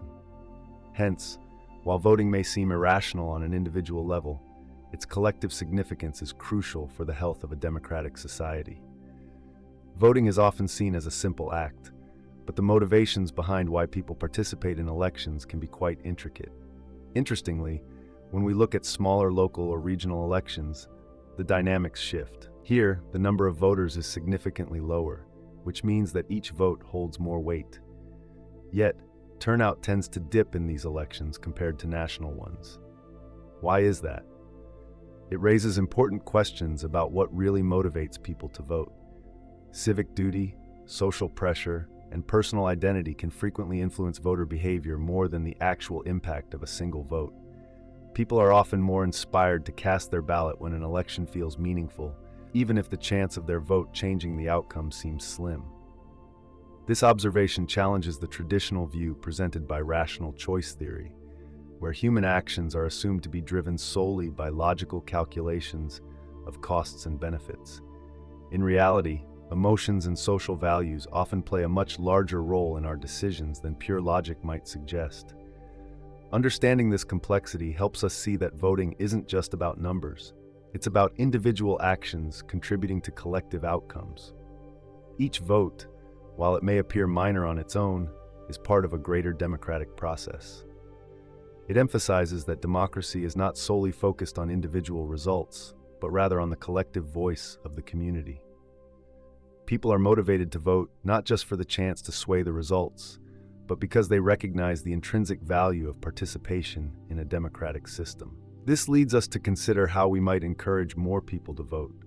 Simply emphasizing the likelihood of making a difference may not be the most effective strategy. Instead, we should highlight the deeper rewards of voting, a sense of agency, civic responsibility, and connection to one another. Campaigns that focus on these aspects are likely to resonate more with individuals and inspire them to engage. Ultimately, the complexities surrounding the act of voting prompt us to reflect on what it truly means to be part of a society. Our participation matters, reminding us that individual actions contribute to a larger tapestry of democracy. In understanding this paradox, we can appreciate the depth of our collective role in shaping the future. In our society, individuals are part of a broader network filled with relationships, responsibilities, and shared values. While one person's vote might not sway an election, it plays a vital role in affirming our commitment to democratic principles. Every time we cast a vote, we are essentially acknowledging that each voice holds significance, even when the numbers may suggest otherwise. This viewpoint provides insight into why voting isn't just about self-interest. It's a declaration of belief in a cause larger than ourselves. The concept of the equality paradox delves into the challenges we face when striving for equality in society. At first glance, the notion that everyone should have equal opportunities, rights, and access to resources appears straightforward. However, when we endeavor to bring equality to life, we often encounter unexpected results. Attempts to promote fairness can inadvertently create new forms of inequality, leading us to question what true equality means. To better understand this paradox, it's useful to look at equality through two lenses: equality of opportunity and equality of outcome. Equality of opportunity means that everyone has the same starting point in life. For instance, providing free education ensures that children, regardless of their backgrounds, have an equal chance to succeed. On the flip side, equality of outcome centers around achieving similar results for everyone. This might involve redistributing resources to bridge the gap between the wealthy and the less fortunate. The difficulty arises because striving for one type of equality often clashes with the other. Consider education once more. Ensuring equal opportunities means giving every child access to the same quality of schools, teachers, and resources. Yet, even with an equal starting line, not all students will achieve identical outcomes. Some excel due to the support they receive at home, while others face obstacles like poverty or health issues. Now, if society tries to rectify this situation by offering additional support to struggling students or redistributing resources, it could spark feelings of unfairness among those who are succeeding. This well-intentioned effort to create balance might lead to resentment or even new inequalities. Another instance of this paradox can be seen in the workplace. Imagine a company striving to ensure fairness among its employees. The challenge is that efforts to level the playing field can sometimes lead to unintended outcomes that complicate the very goals they aim to achieve. As we navigate these complexities, it's important to reflect on how we define and pursue equality. Are we considering both opportunity and outcome, or are we focused on one at the expense of the other? Understanding these nuances helps us engage meaningfully with the ongoing quest for equality in our communities. Let's consider the concept of fairness, as it often serves as a lens for understanding the equality paradox. Fairness can mean different things to different people. For some, it's about treating everyone the same, no matter their individual circumstances. For others, it's about recognizing those differences and giving extra support to those who need it most. These varying definitions can lead to conflict, particularly when discussing how to distribute resources or opportunities. Take healthcare as an example. Should everyone receive the same level of care, or should more be directed toward the most vulnerable in society? Each approach can evoke accusations of unfairness depending on one's viewpoint. The equality paradox also surfaces in economic systems, particularly in capitalist societies. Here, individuals are typically rewarded based on their efforts, skills, or talents, which encourages innovation and hard work. However, this system can also generate considerable disparities in wealth and income. To tackle these issues, governments might implement measures like progressive taxation or social welfare programs. While these initiatives aim to foster a more equitable society, they can inadvertently create tension between different social groups. Wealthier individuals may feel they are being unfairly penalized for their success, while others could argue that the support they receive is insufficient to truly equalize opportunities. Artificial attempts to attain gender equality further illustrate this paradox, especially when it comes to leadership roles. Some organizations might implement policies such as gender quotas to ensure that women are equally represented. While such measures aim to rectify historical imbalances, they can also lead to perceptions that individuals are selected based on gender rather than qualifications. This perception can erode trust and foster tension among colleagues, turning efforts to correct one form of inequality into the introduction of another. Examining history reveals numerous instances of the equality paradox at play. The civil rights movement in the United States, for example, aimed to eliminate deep-rooted racial inequalities by advocating for equal rights and opportunities for all. Despite significant advances, the path to true equality remains complex, highlighting how efforts to promote it can sometimes deepen divisions instead of bridging them.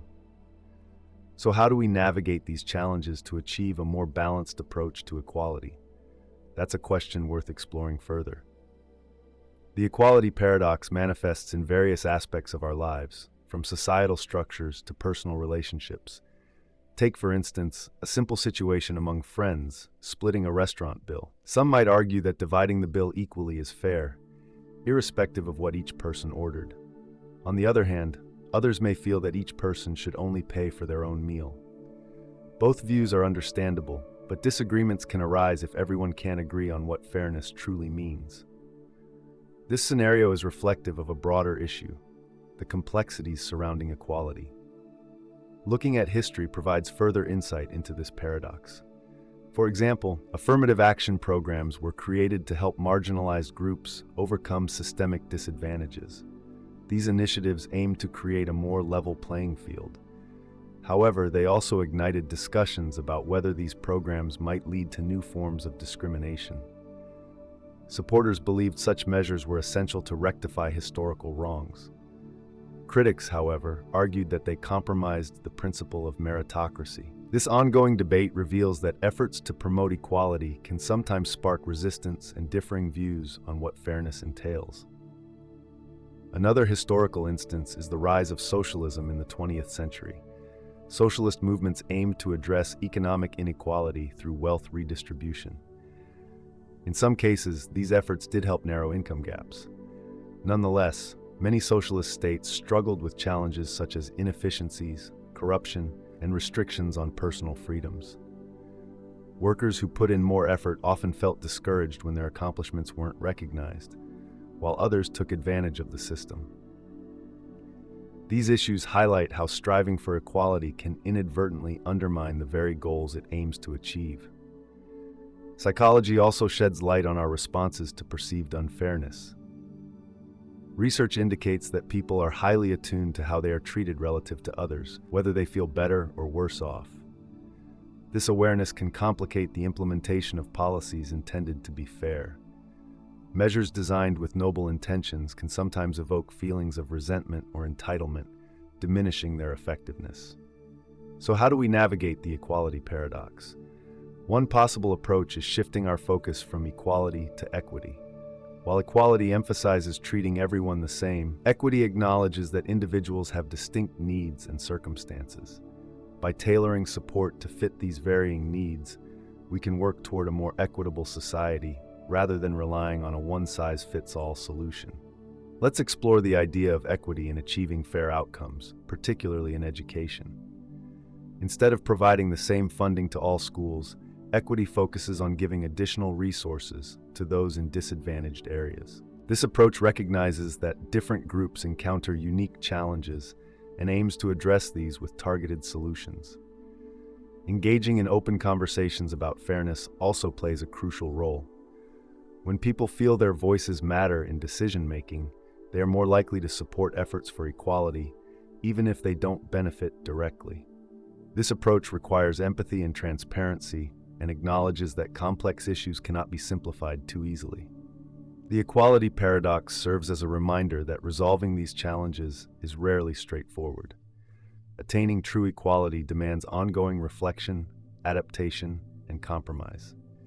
It's important to accept that there will never be a perfect solution. No policy can fully eliminate all inequalities or meet everyone's understanding of fairness. However, by tackling these challenges with humility and a focus on progress, we can work toward a society that honors opportunity, fairness, and respect for everyone. Now, let's shift our focus to the non-identity paradox, which raises thought-provoking issues around our ethical responsibilities. This concept challenges our understanding of how today's decisions shape tomorrow's realities.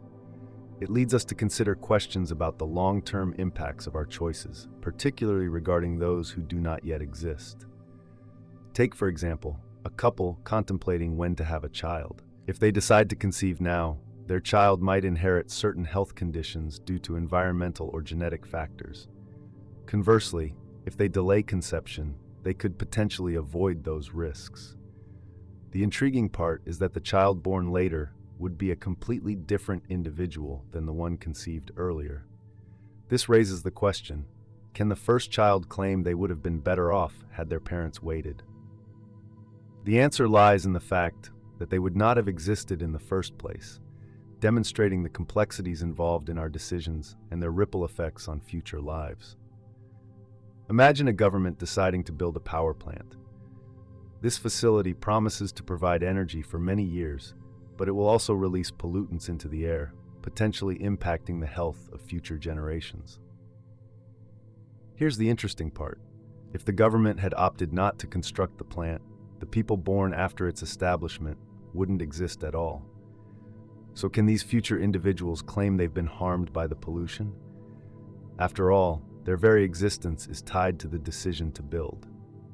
This scenario is a prime example of the non-identity paradox. It poses a compelling question about morality and existence. How can we assess the impact of choices that shape who ultimately comes into being? When we think about harm, we usually assume someone is already here, capable of being hurt or helped. In this paradox, making an alternative decision could mean that entirely different people exist instead of the ones who might suffer from the consequences of that choice. Let's take a step back for a moment. Consider global issues like climate change. The decisions we make today regarding energy consumption, deforestation, and greenhouse gas emissions will significantly shape our planet for future generations. However, the specific individuals living in the future will emerge from a complex interplay of factors influenced by these decisions. If a polluted world results from our choices, can we be held accountable for harming future lives, or are we merely determining which individuals get to enter the world? These questions extend beyond hypothetical situations. They have real implications for our policies and ethical thinking. For example, consider laws aimed at protecting future generations. On one hand, these policies reflect a sense of moral responsibility to create a better environment for those who come next. On the other hand, they raise complex concerns about our understanding of harm and benefits on a broader scale. In navigating these dilemmas, it's essential to think critically about what it means to impact future lives. How do we balance our duty to protect the environment with the understanding that our choices also influence existence itself? It invites us to reflect on our values and responsibilities, urging a more nuanced discussion about the legacies we leave behind. The non-identity paradox invites us to consider how our present actions influence the lives of future generations. When we decide to have a child today, we're not just shaping the life of that individual, we're also determining who that child will be and the world they will inherit. This raises a challenging question. Can we truly protect or harm individuals whose existence relies on the choices we make now? To navigate this complexity, some philosophers suggest shifting our focus. Instead of asking whether a specific person is harmed, they propose evaluating the broader outcomes of our decisions. For instance, rather than concentrating on whether a child born with a health condition is worse off compared to another who might have arrived later, consider whether the couple's choice creates a better or worse world in total. This change in outlook opens up new discussions. What does it actually mean for the world to improve, and who has the authority to define that? Another meaningful approach is through the lens of fairness across generations, often referred to as intergenerational justice. Even if we can't pinpoint harm to a specific future individual due to our choices, we might still bear a responsibility to ensure that coming generations inherit a world where they can thrive. This perspective emphasizes that our decisions should not lead to unnecessary suffering for future people, even if those people wouldn't exist without those decisions. The non-identity paradox also emphasizes the interconnectedness of our choices. Every decision creates ripples through time, influencing countless outcomes, which can be daunting.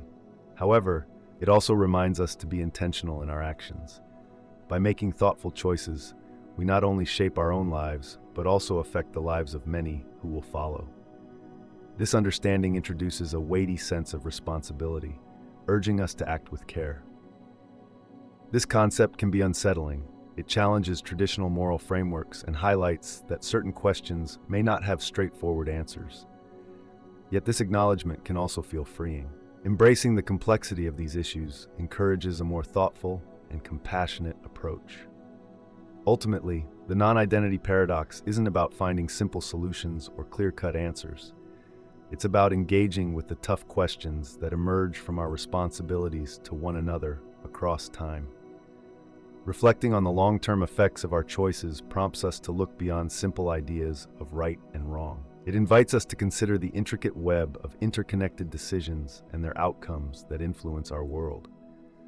This perspective encourages a deeper understanding of what it truly means to act ethically, not just for our own benefit, but for the well-being of future generations as well. One concept that illustrates this idea well is the prediction paradox. At its core, this paradox poses an intriguing question. Can we really foresee the future? And if we can, does the act of making a prediction change what will happen? It's a notion that appears straightforward at first glance, but grows increasingly complicated the more we explore it. To grasp this paradox, picture a simple situation. A fortune teller predicts that you'll take a specific path home tomorrow, and on that path, you will meet an old friend you haven't seen in years. The prediction is believable enough, so you decide to follow that route, either out of curiosity or to test its accuracy. As fate would have it, you encounter your friend just as the fortune teller described. At first, it seems the prediction was spot on. But was it? What if you had never received the prediction? Would you still have chosen that path and run into your friend? Or did knowing about the prediction actually steer your choices and lead to that meeting? Now, consider taking this a step further. Imagine you consciously decide to ignore the prediction and choose a different route home, determined to prove the fortune teller wrong. You might think you've defied the prediction, but what if your friend happens to be traveling on this new path as well? In that case, the prediction still holds true, though not in the way you anticipated. This leads to a thought-provoking question. Is the future predetermined, or are we influencing it as we move forward, even while attempting to predict it? The prediction paradox becomes even more intricate when we expand our view to larger systems. For instance, think about weather forecasts. When meteorologists predict a storm, their forecasts often lead people to take precautions, stocking up on supplies, reinforcing their homes, and so forth. The act of predicting the weather changes behavior, which can, in turn, affect the outcome of the situation. It illustrates just how intertwined our actions and predictions can be, shaping our reality in ways we might not fully understand. When we think about predictions, it's interesting to consider how they can shape reality. Take, for example, weather forecasts. When a storm is predicted, people often prepare by taking precautions, sometimes even evacuating. As a result, the damage caused by the storm can be significantly reduced. But this raises an intriguing question. Was the prediction accurate because it forecasted a natural event, or did it actually change how people acted, blurring the lines between prediction and reality? This situation illustrates what we call the prediction paradox. Predictions don't exist alone. Once made, they influence people's behavior. Individuals react by adjusting their plans, which can either confirm the prediction, invalidate it, or lead to entirely different outcomes. This makes it challenging to determine what truly causes what. Did the forecast shape behavior, and in turn, the future, or was it merely stating what was bound to happen? Now let's consider a modern example involving technology. Algorithms are increasingly used to predict our behavior, such as what we might want to buy or which movie to watch next. These predictions, however, go beyond merely observing our choices. For instance, when a streaming service suggests movies based on its predictions of your preferences, it's actively influencing what you decide to watch. This can lead to a scenario where the distinction between your genuine interests and the algorithm's predictions becomes unclear. Are your decisions truly your own, or are they a result of external predictions? This predictive feedback loop extends beyond entertainment. In finance, market predictions can sway trading behaviors, while in criminal justice, predictive policing algorithms try to foresee crime hotspots. In both scenarios, the act of predicting can alter behaviors, potentially creating outcomes that wouldn't have occurred otherwise. While this dynamic isn't categorically good or bad, it does emphasize the complex relationship between anticipation and influence. Furthermore, the prediction paradox stirs important questions about free will. If someone tells you what will happen tomorrow, can you still change that outcome? Such inquiries invite us to reflect on the nuances of choice and agency in a world filled with forecasts and predictions. Have you ever wondered if our choices truly shape the future? At first glance, it seems simple. Since the future hasn't occurred yet, we can decide differently. However, this perspective gets tricky when we delve into what's known as the prediction paradox. If you alter an outcome based on a prediction, was that prediction ever really accurate, or was it simply highlighting one of many possible futures? More importantly, if a prediction affects our choices, can we genuinely say we have free will? Philosophers and scientists have long pondered whether the future is fixed or fluid. One viewpoint posits that the universe follows deterministic principles, meaning every event results from a chain of earlier causes. In this light, the future is already predetermined, even if we can't see it yet. Predictions, then, are not creating new realities. They are merely revealing what is meant to happen.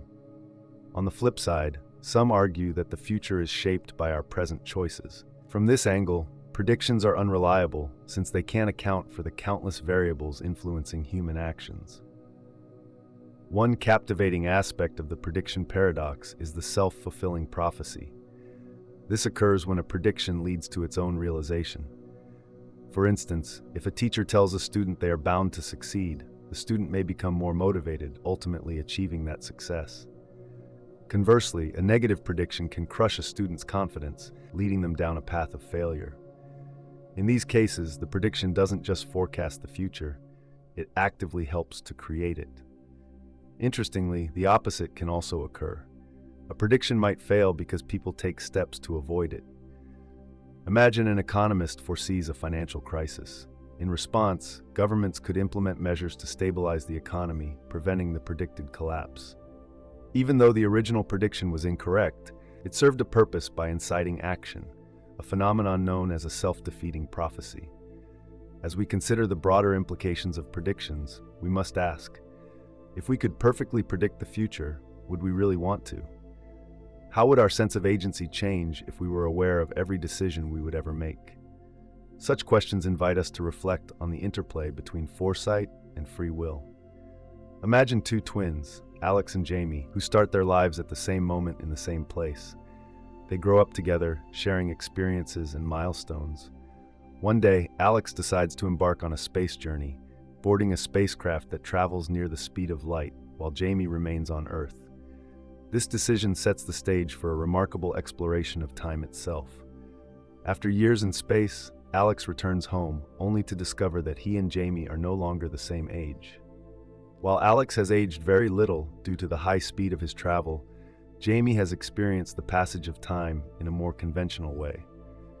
It's a striking example of the twin paradox, which raises questions about how time operates under different circumstances. This scenario hints that time isn't as fixed and straightforward as it seems.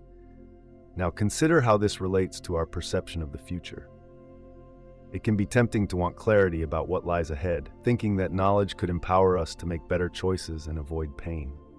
However, there's a deeper truth here. The moment we attempt to predict the future, we start to shape it, altering its very nature. This interplay reveals that the future isn't just a predetermined path waiting to unfold.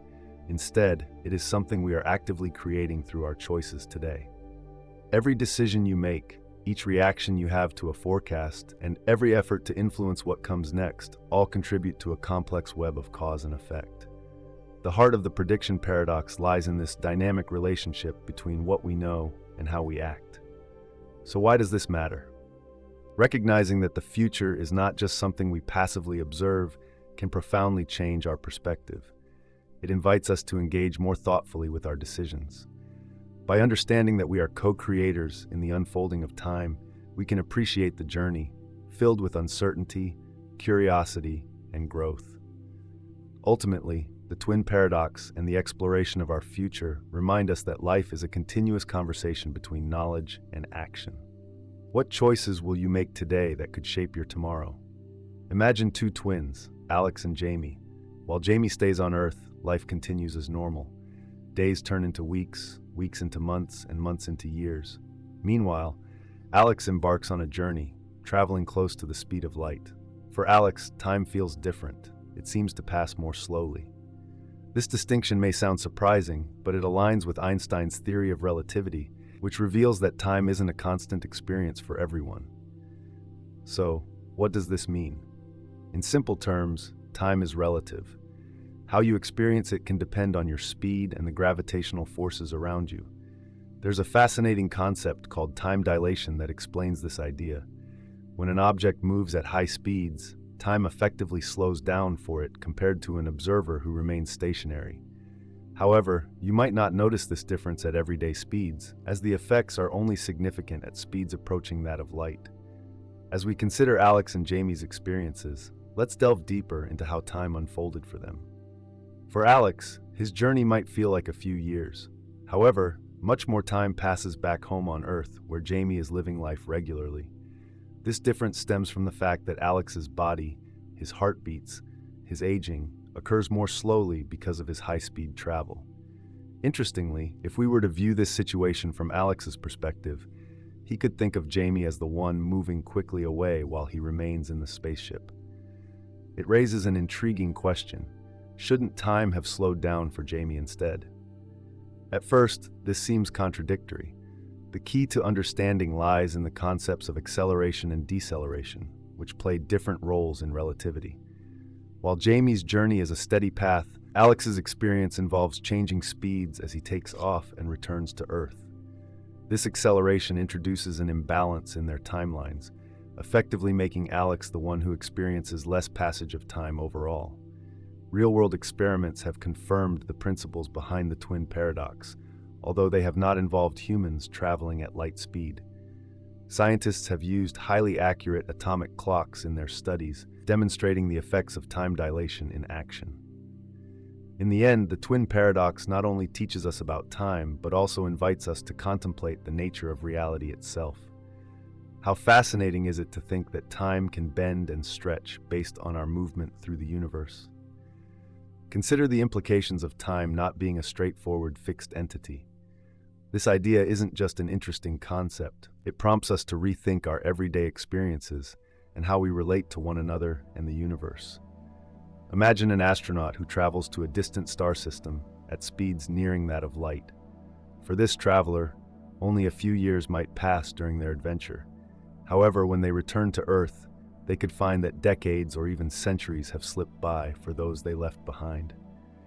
Friends may have aged or even passed away, and society itself could be vastly changed. Such scenarios, while sometimes unsettling, highlight the fascinating intersections of space, time, and motion. Now let's shift our focus to how this understanding of time plays a crucial role in our modern technology. Take GPS satellites, for instance. These satellites orbit the Earth at high speeds and experience a weaker gravitational pull compared to what we feel on the ground. Because both speed and gravity influence how time flows differently for them, engineers must meticulously adjust for these variations. If they didn't account for relativity, GPS systems would rapidly become inaccurate, which would significantly impact navigation and countless technologies we rely on daily. This leads us back to the intriguing twin paradox, originally illustrated through a straightforward yet revealing experiment. In this scenario, one clock remained stationary on the ground, while an identical clock was placed on a high-speed airplane.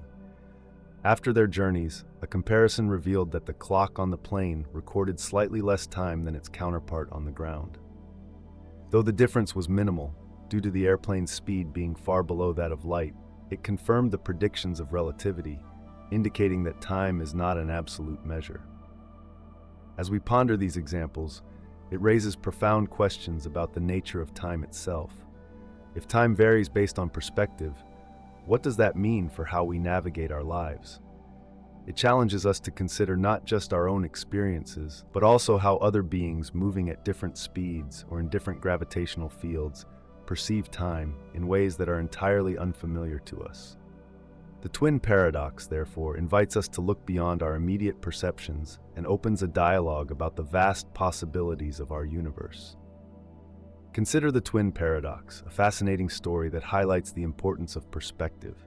At its core, it features two individuals, Alex and Jamie, who embark on the same journey but experience it in strikingly different ways. This difference in experience serves as a reminder that our understanding of events is often shaped by our individual viewpoints. Just as Alex and Jamie perceive time uniquely, people in our daily lives interpret experiences according to their own perspectives. Recognizing and accepting these variations can help deepen our connections with others and enrich our insights. This paradox also teaches us that time is not a fixed concept, but rather a dynamic one that can change based on factors like gravity, speed, and motion. When we consider how time can stretch, shrink, or even seem to stop under certain conditions, we're encouraged to reconsider our assumptions about the universe. It reveals that even simple scenarios, such as two twins experiencing time differently, can lead to profound questions about existence. Next, let's explore the whole argument, a thought-provoking philosophical challenge that arises within the field of physics, particularly in the context of general relativity. At its heart, the whole argument invites us to examine the relationship between mathematics, physical reality, and our descriptions of the universe. It raises important questions. Are the mathematical structures we use to explain space-time and matter genuinely reflective of reality, or are they merely tools for organizing our thoughts? To understand the whole argument more clearly, it's helpful to begin with some fundamental principles of general relativity. According to Einstein, space-time is a four-dimensional fabric that merges three dimensions of space with the dimension of time. This fabric has the ability to bend and curve in response to mass and energy, which is the very essence of gravity. Einstein's field equations serve as the mathematical foundation that describes this relationship, linking the geometry of space-time to how matter and energy are distributed. Imagine using these equations to model a specific region of space-time. This region could encompass stars, planets, or even simply be empty space. The mathematical model assigns various properties, such as curvature and coordinates, helping us visualize and understand the complex nature of the universe around us. Ultimately, these conceptual frameworks challenge us to think critically about how we perceive and interpret the world we inhabit. Let's explore an intriguing concept about space-time and how it relates to the objects that exist within it. At the heart of this discussion is a question: is space-time a physical entity, or is it just a useful way to describe how things interact? To help clarify this, imagine a hole in space-time, a region where no matter or energy exists, leaving it entirely empty. This brings us to a fascinating argument that challenges our assumptions about the nature of space-time. If we focus solely on the matter and energy outside this hole, can we accurately determine the properties of space-time inside it? Surprisingly, the answer is no. What underlies this conclusion is rooted in the flexibility of general relativity. In this theory, the equations governing space-time hold true even if you switch or rearrange the coordinates. Picture this. You have a mathematical description of a point in the whole. Now, if you simply swap it with another point's coordinates, the geometry of space-time remains unchanged. The mathematical framework may look different, but it still describes the same physical reality. This leads to a puzzling situation. If we can describe the same physical circumstances using different mathematical models, how do we know which one, if any, is the real description of what's happening inside the whole? Is the geometric structure of space-time in that empty space a genuine existence or merely a convenient mathematical construct? To illustrate this issue more tangibly, consider a city map. It marks coordinates for various locations, a street here, a park there. If you shift the entire map a few centimeters, the actual locations in the city stay the same. The park remains where it was, and the streets do not change. What's different is simply how we label those points on the map. In a similar vein, general relativity shows us that adjusting the labels for space-time points doesn't change the underlying physical reality. This implies that space-time may not be a concrete physical entity after all. It could just be a framework through which we comprehend the relationships among objects and phenomena. As we think about these concepts, it invites us to ponder, how do we perceive reality, and what role does mathematics play in our understanding of the universe? The discussion around space-time raises fascinating questions about its existence and nature. At the heart of this debate is whether space-time is a physical reality or merely a way to describe relationships between objects. For instance, consider two stars in the universe. Their distance apart isn't just a number, it's a description that depends on their existence. Without these objects to reference, the concept of space-time loses its meaning. On one side of the argument, some physicists and philosophers argue that space-time is a relational concept. This means it only comes into play when we look at how objects interact with one another. Space-time doesn't stand alone. It's a tool for understanding distances and movements in a universe filled with matter. Without any objects, the concept itself becomes abstract and essentially void of substance. Conversely, other thinkers maintain that space-time is indeed real, but our current mathematical models to understand it are incomplete.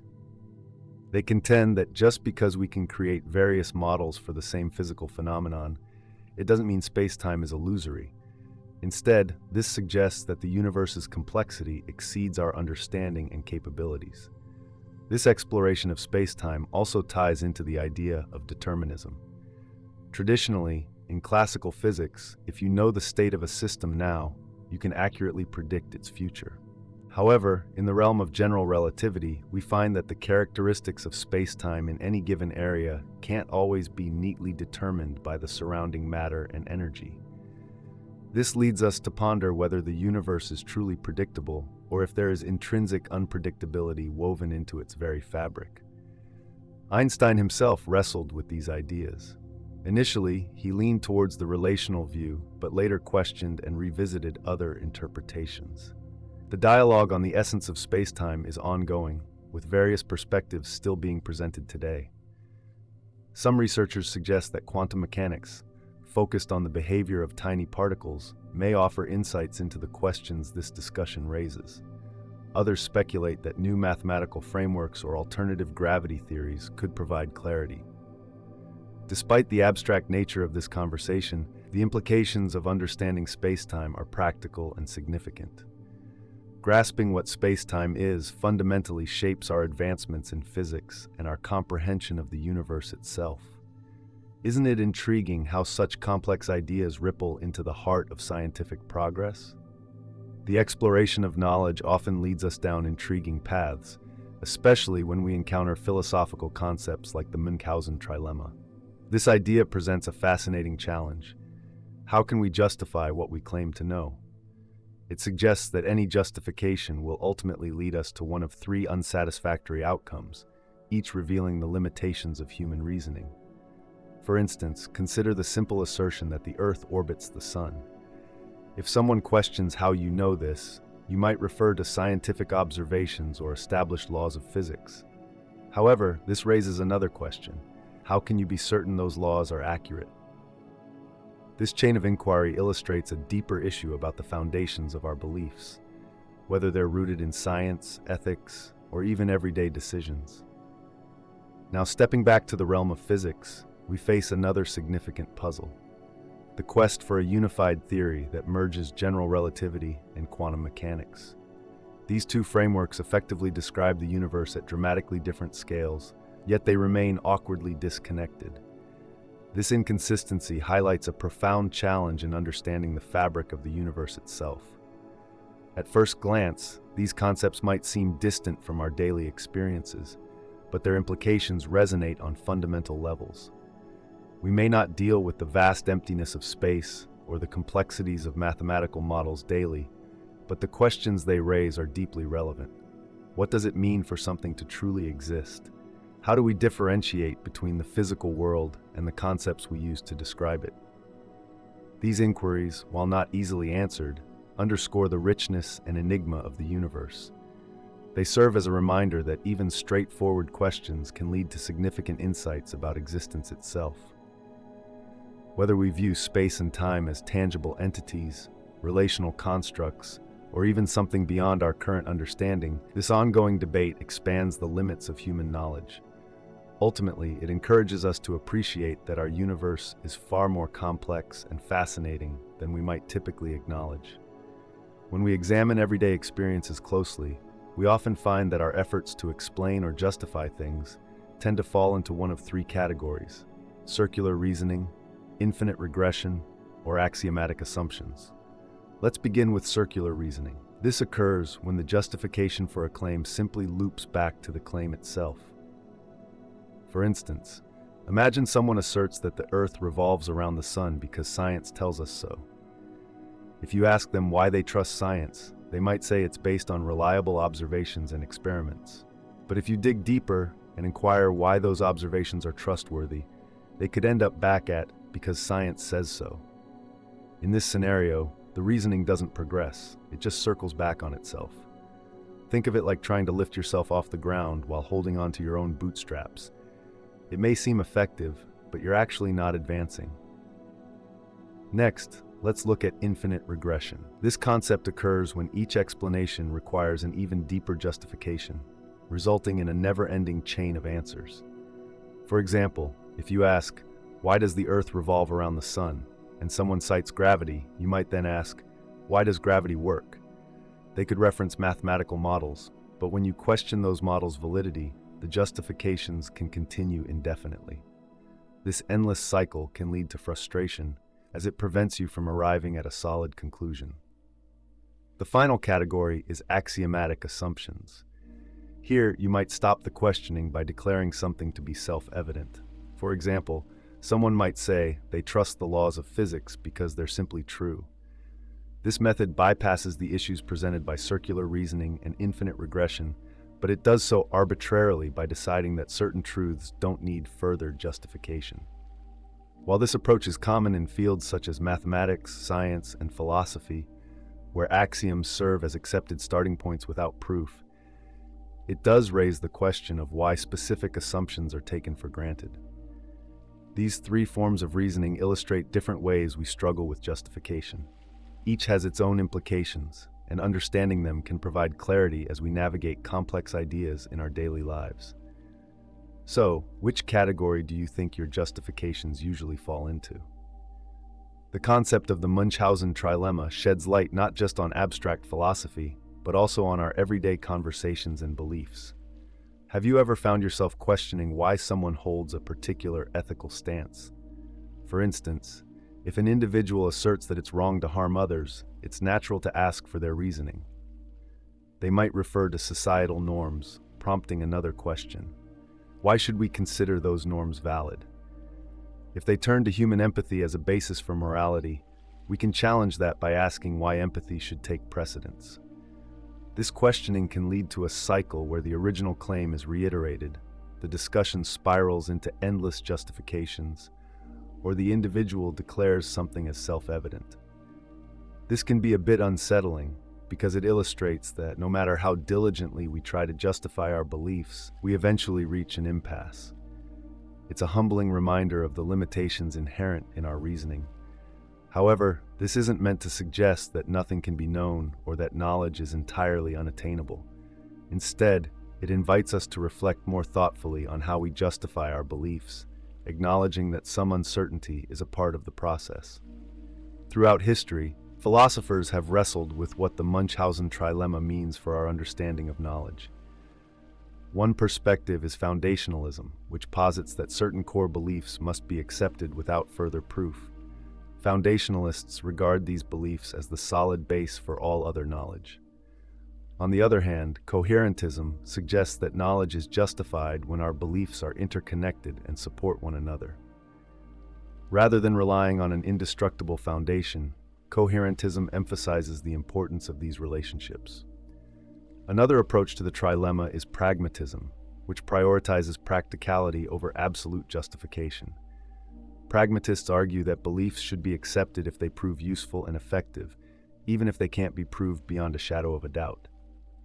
Think about how we rely on the laws of physics. We don't accept them just because we can justify them fully, but because they reliably yield accurate predictions and results. Thus, the trilemma doesn't bar our understanding. Instead, it serves as a reminder that our knowledge remains provisional.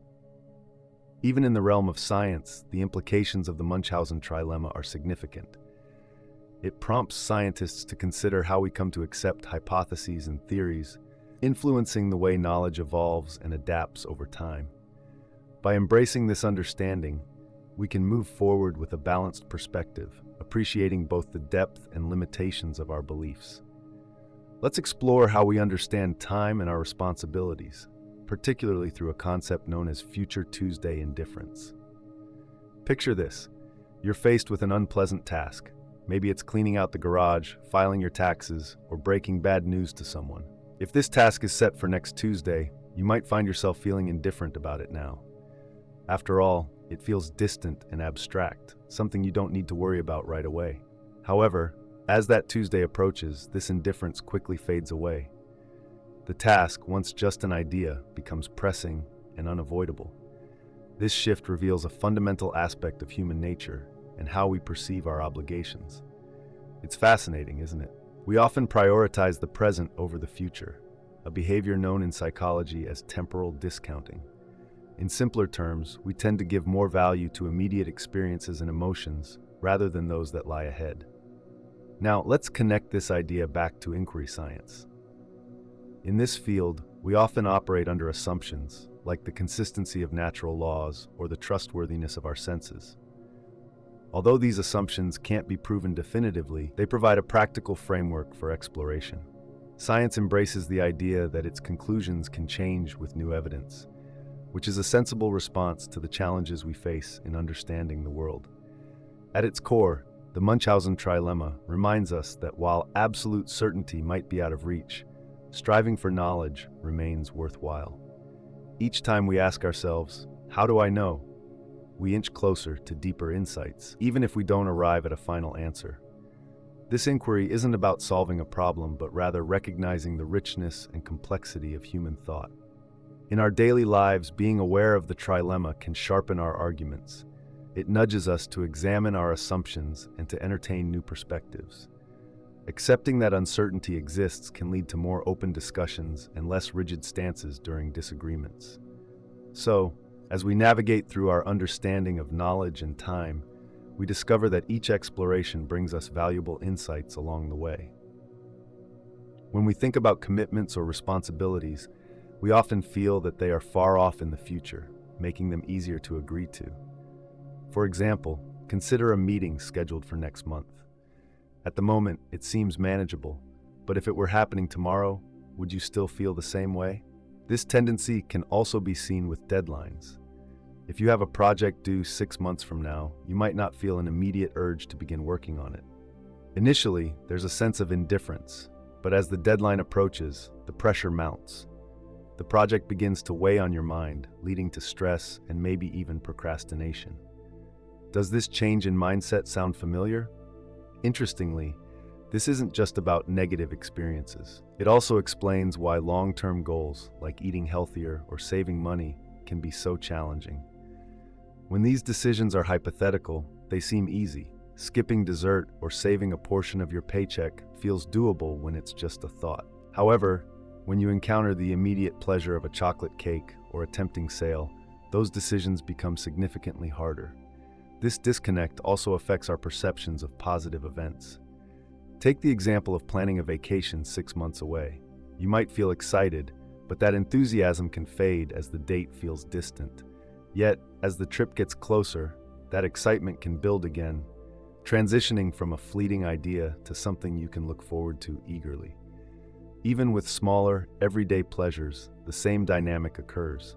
You might promise yourself a relaxing weekend next month, but when the time comes, other priorities can easily take over. This pattern is deeply rooted in how our brains process time.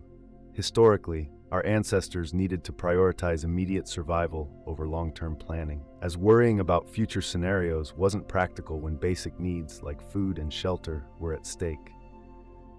Although our contexts have changed, this tendency remains. We often end up prioritizing short-term gains instead of long-term rewards, even when we know it might not be the best choice. By recognizing this so-called Future Tuesday indifference, we can better understand how we make decisions and hopefully create habits that lead to more fulfilling outcomes. Have you noticed this pattern in your own life? Imagine facing a daunting task, like cleaning out your garage. It can feel overwhelming, right?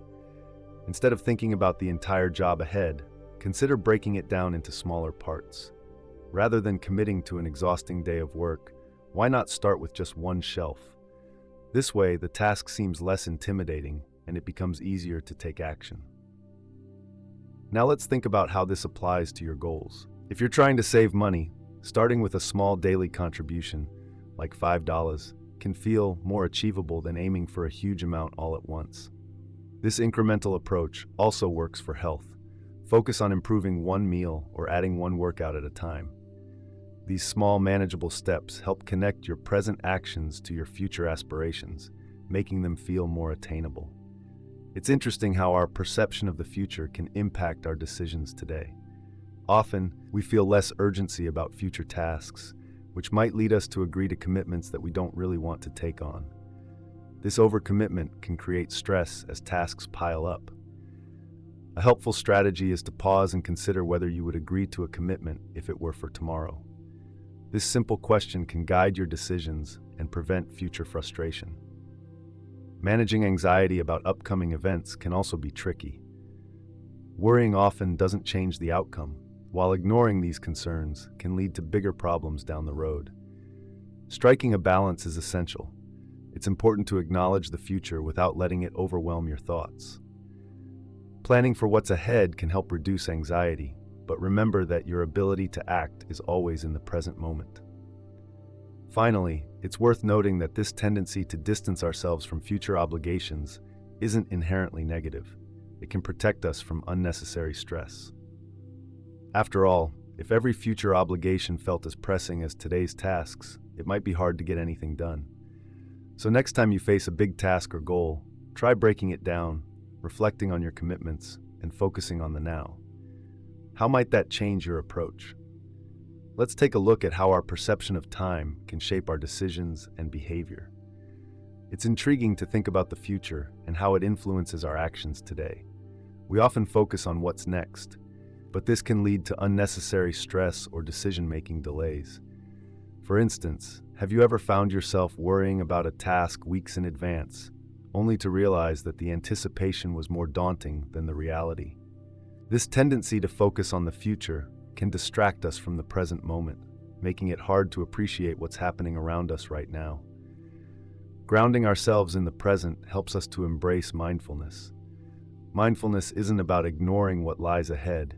It's about approaching it thoughtfully, without letting it overshadow our current experiences. Every day presents an opportunity to learn and grow, whether we are facing a challenging task or contemplating a far-off goal. Now let's explore a curious concept known as the consequence paradox. This idea challenges our understanding of cause and effect over time. Imagine someone who travels back in time to inform their younger self about a great investment opportunity. This knowledge leads the younger version to significant wealth. However, where did that information originate? The older self wouldn't know to invest if they hadn't been informed first, creating a loop without a clear starting point. This example raises thought-provoking questions. Can something truly exist without a definitive cause? It nudges us to consider the complexity of time and how our actions and beliefs can intertwine in unexpected ways. By understanding these intricacies, we can make more informed and thoughtful choices in our lives. As we reflect on these ideas, we may find it easier to navigate the uncertainties of the future with curiosity and intention, rather than fear or hesitation. The concept of the consequence paradox presents an intriguing challenge to our understanding of time and causality, pushing us to rethink traditional notions of how events unfold. Typically, we perceive time as a straightforward line, where causes lead to effects in a clear sequence. For instance, when you toss a stone into a pond, the ripples that emerge are the direct result of the stone's impact. Yet, what if those ripples existed before the stone was even thrown? This notion raises questions about whether an effect can indeed precede its cause. A popular scenario that illustrates this idea is the predestination paradox, often discussed in time travel theories.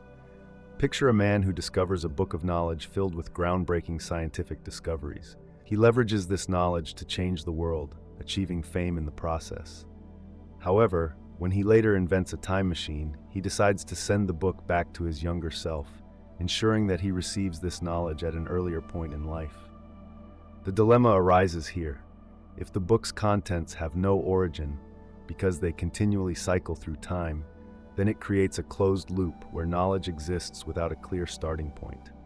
This situation exemplifies the consequence paradox. This paradox compels us to reconsider the linear nature of time. Often we think of time as moving from the past into the future, with each event following another in a linear sequence. The consequence paradox suggests that this understanding might be too simplistic. If future events can impact the past, or if an effect can generate its own cause, it implies that our grasp of causality and time must evolve. Another way to approach the consequence paradox is through the lens of feedback loops, commonly discussed in physics and systems theory. Feedback loops arise when the output of a system becomes an input for the same system again. Positive feedback tends to amplify outcomes, while negative feedback helps stabilize them. Now think about a feedback loop that lacks an initial starting point. This scenario is difficult to conceptualize because we are so accustomed to linear progression. By considering these examples and questions, we begin to see how the consequence paradox challenges our established perceptions and invites us to explore the deeper complexities of time and causality. What might this mean for our understanding of the universe? It's a topic worthy of reflection and discussion. Consider the intriguing idea of a musician who, through time travel, teaches a younger version of themselves how to play a famous song. This younger self then grows up, records the tune, and releases it, turning it into a timeless hit. Years later, the older musician journeys back again to impart the same song. At this point, one has to wonder, if the song exists, where did it originate? This scenario introduces what we call the consequence paradox, a concept that challenges not just our understanding of time, but also raises profound questions about existence itself. If something can exist without a clear origin, how does that reshape our view of reality? For centuries, philosophers have engaged in discussions about whether everything needs a cause. The consequence paradox suggests that some things can emerge from a state of self-causation, which can be a disconcerting idea. After all, it contradicts a fundamental assumption about how the universe operates. In practical terms, the consequence paradox often comes up in conversations about time travel. Imagine, for example, a scientist inventing a cure for a disease. What if this scientist decides to send the cure back in time to stop the outbreak from happening?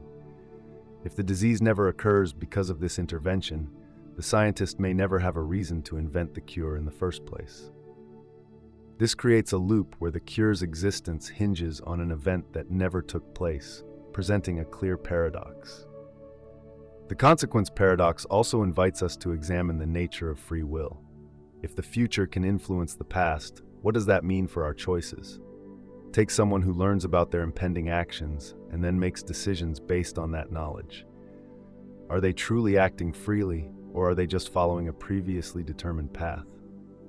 Some thinkers suggest that the consequence paradox may not be a paradox in the traditional sense. Instead, it might reveal gaps in our understanding of time and causality.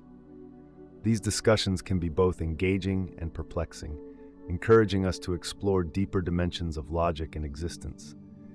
How do these ideas resonate with your understanding of time and choice? Imagine taking a quiet stroll through a lush forest, enjoying the melodies of birds and the soft rustle of leaves. Suddenly, a bolt of lightning strikes a nearby swamp, and by an astonishing turn of events, that lightning energy mingles with the swamp materials, resulting in an extraordinary being. This being is your exact replica, right down to every memory, thought, and cell. It looks just like you, speaks like you, and even believes it is you. This intriguing situation sets the stage for what's known as the Swampman paradox, introduced by philosopher Donald Davidson. As we consider this paradox, we are led to ponder some profound questions about identity and consciousness.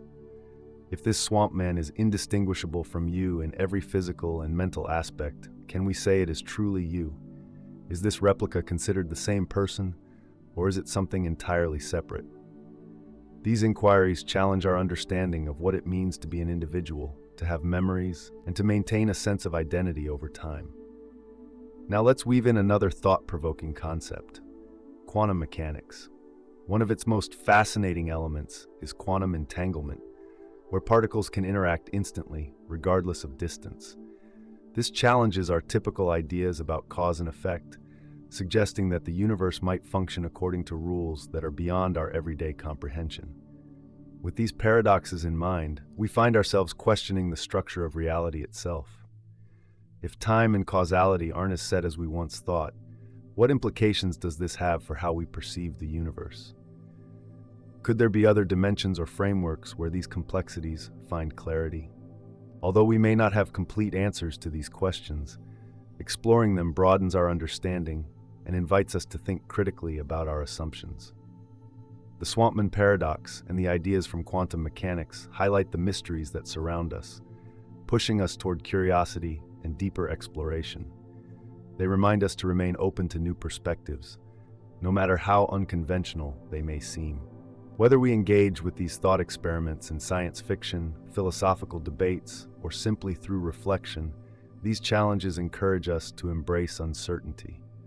Ultimately, this journey through the strange intricacies of reality not only puzzles us, it also fosters growth in our understanding of the world around us. Imagine a scenario where a being, let's call it the Swampman, springs into existence. This entity appears just like you and carries the same memories from your life. It can recall your high school graduation and your cherished vacations. At first glance, it seems as if nothing has changed. But can we really consider the Swampman as truly you? The core of our identity goes beyond mere appearance or memories. It's about the continuity that binds us to our past selves. Think about a scar you have.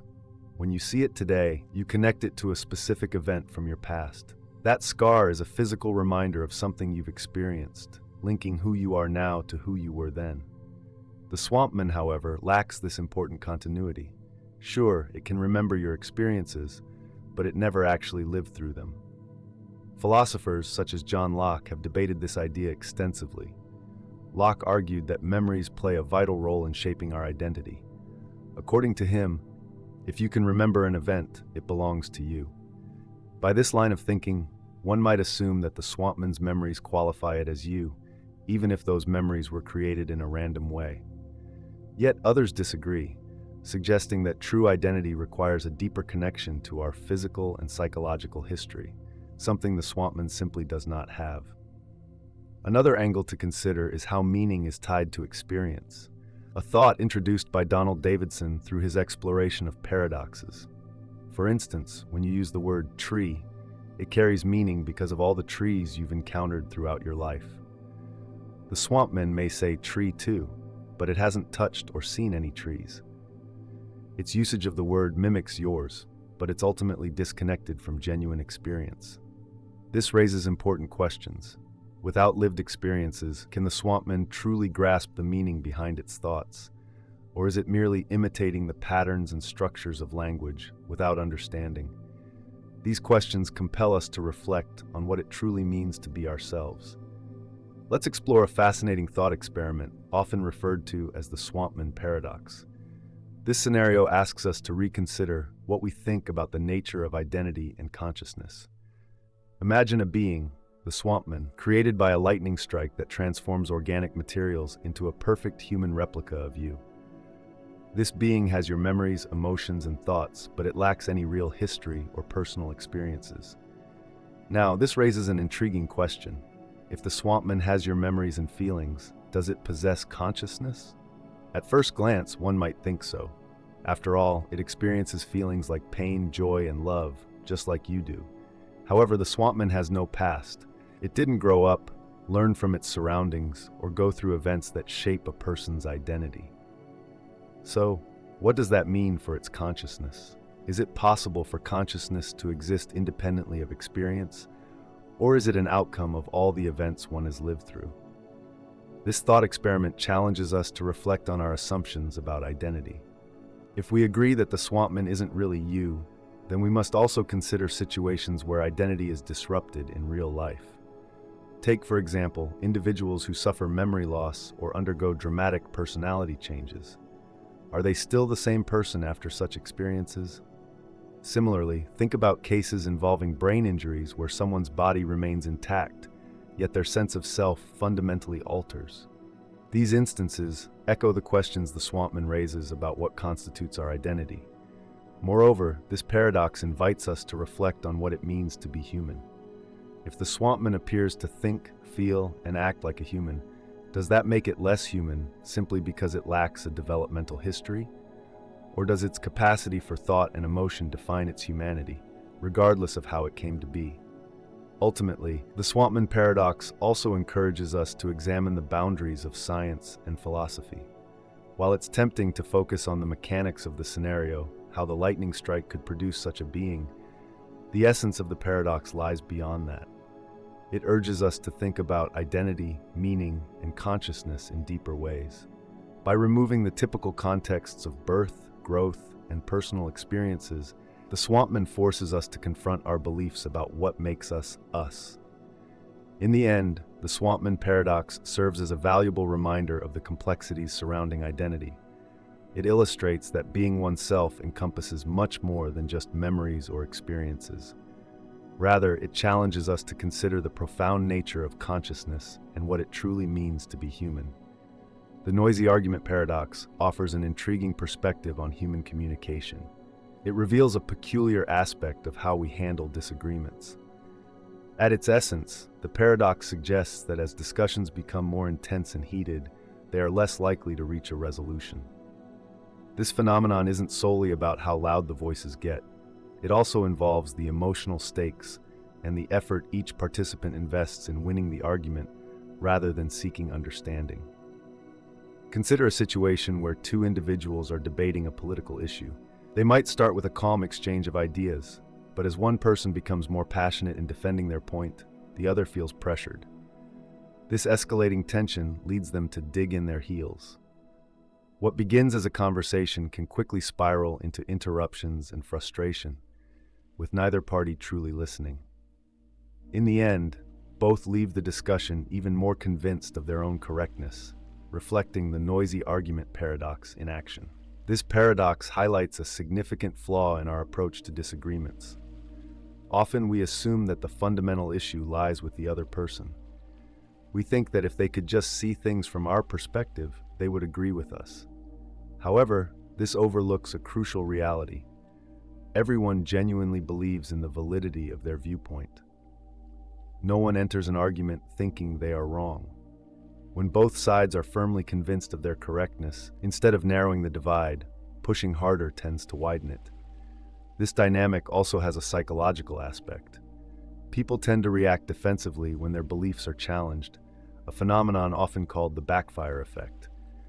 When someone feels their stance is under attack, they often cling to their original beliefs, even when faced with contradicting evidence. So the next time you find yourself in a disagreement, consider whether a more constructive approach might be beneficial. Can understanding the noisy argument paradox help you navigate tough conversations more effectively. When discussing beliefs, particularly those tied to our identities, it's essential to understand that these ideas are deeply personal. Challenging someone's beliefs can feel like questioning who they are at their core. Have you ever noticed how the more forcefully someone argues their point, the stronger the need for the other person to defend their position becomes? This is a natural response. Consider a simple example. Two friends are debating how to spend their weekend. One friend prefers hiking, while the other likes to relax at home. If the hiking enthusiast passionately lists all the benefits of their choice, like the health benefits and mental clarity, it can unintentionally make the other friend feel attacked. Instead of weighing the merits of hiking, the homebody might feel they're being portrayed as lazy or unworthy. This emotional response can lead them to defend their preference even more vigorously, resulting in a debate about which lifestyle is superior rather than a discussion about their weekend plans. Both friends leave feeling unheard, exemplifying a common issue in arguments. This dynamic is not limited to personal disagreements. It also plays a prominent role in broader societal discussions, including politics and cultural issues. In public discourse, we often see two sides adamantly asserting their viewpoints, each convinced that the other is simply misinformed. As the volume of the argument rises, so does the entrenchment in their positions. The focus shifts from seeking common ground to merely trying to outshout one another. This escalation contributes to the polarization many of us observe in current debates. Interestingly, the noisy nature of these arguments highlights the role our ego plays in disagreements. When we argue, it's all too easy to concentrate on winning or proving ourselves right. This isn't merely about settling the debate. It often feels rewarding to come out on top. Unfortunately, this ego-driven mindset can hinder our ability to listen and empathize with the other person. Instead of focusing on the issues at hand, we might find ourselves more preoccupied with our feelings, be it validation, offense, or superiority. This shift in focus makes it difficult to reach resolutions. Understanding these patterns in arguments can help us navigate discussions more effectively. By being aware of the emotional stakes involved, we might choose to engage in a way that encourages dialogue rather than defensiveness. Who knows? A calmer approach could lead to deeper connections and understandings, turning disagreements into opportunities for growth. Imagine a situation where two friends are discussing their weekend plans. One friend loves to hike, while the other prefers to stay at home. Instead of turning the conversation into a competition, what if they approached it differently? By focusing on understanding rather than winning the argument, they can create a more meaningful exchange. When the hiker friend acknowledges the comforts of staying home, saying something like, "I see why you enjoy relaxing after a busy week," the conversation shifts. This acknowledgement can make the other friend feel less defensive and more open to sharing their thoughts. Perhaps they'll respond with, "I do see how hiking could be enjoyable too. It's been a while since I've explored the outdoors." By listening to each other's perspectives, they move from a debate to a discussion, increasing the chances of finding common ground. Not every disagreement demands resolution. It's wise to recognize when an argument simply isn't worth pursuing. Ask yourself, is this discussion productive? Will it strengthen our relationship, or is it just about proving a point? If the latter seems true, letting go might be the best choice. Effective communication encompasses more than just words. Tone, body language, and intentions matter significantly. A calm and respectful demeanor can influence how the message is received, and approaching disagreements with curiosity rather than judgment can transform the entire atmosphere. Instead of saying, "You're wrong," consider asking, "What makes you think that?" This shift encourages exploration rather than confrontation, making it easier to see eye to eye. Ultimately, this approach reminds us that being louder or more forceful doesn't make us more convincing. Winning an argument isn't about overpowering the other person. It's about fostering a connection, even when we disagree. By listening, empathizing, and stepping back from the urge to be right, we can break the cycle of noise and create space for genuine understanding. Sometimes, the first step toward clarity is simply to pause and let the noise fade. The Pinocchio paradox presents an intriguing dilemma rooted in a familiar tale. At its heart, this thought experiment revolves around the character of Pinocchio, a wooden puppet whose nose grows whenever he tells a lie. The premise is simple, yet it leads to a fascinating exploration of logic and self-reference. To grasp the essence of this paradox, let's break it down. The fundamental rule is straightforward. Pinocchio's nose grows only when he lies. Now, suppose he makes the statement, "My nose will grow now." If this statement turns out to be true, then his nose must grow. However, if his nose does grow, that means he wasn't lying, which contradicts his statement being true. On the flip side, if his nose doesn't grow, it indicates that his statement is false. But then again, a false statement from Pinocchio should mean that his nose does grow, creating yet another contradiction. This cyclical conflict leaves us with no clear resolution, showcasing a perplexing loop where truth and falsehood cannot coexist comfortably. This scenario resonates with a larger concept known as the liar paradox, exemplified by the simple statement, "This sentence is false." If the statement is true, it must be false, and if it is false, then it must be true. Similarly, the Pinocchio paradox adds a whimsical layer to this abstract idea through storytelling. What makes this paradox particularly captivating is its focus on self-reference. Self-referential statements, those that refer back to themselves, often lead to logical breakdowns. In Pinocchio's case, the statement about his nose is inherently linked to the very rule governing his behavior. This creates a feedback loop that echoes the nature of the liar paradox, muddling the waters of truth and falsehood. To illustrate this concept further, envision a robot designed to respond to lies with a warning light. If the robot states, "The warning light will activate now," and the light indeed turns on, it raises questions. Did the robot tell the truth or not? This situation mirrors Pinocchio's dilemma and demonstrates how easily self-referential statements can lead to confusion. Ultimately, the Pinocchio paradox encourages us to reflect on the complexities of language and truth. It challenges us to consider how our statements interact with reality and the puzzling nature of self-reference that can lead to logical entwining. The Pinocchio paradox is an intriguing example that highlights how rules tied to self-referential situations can lead to puzzling outcomes. At its core, this scenario presents a character who is not just a puppet, but a being with thoughts and intentions. When Pinocchio declares, "My nose will grow now," he makes a prediction based on the unique rules that govern his world. If his statement is true and his nose grows, then he isn't lying.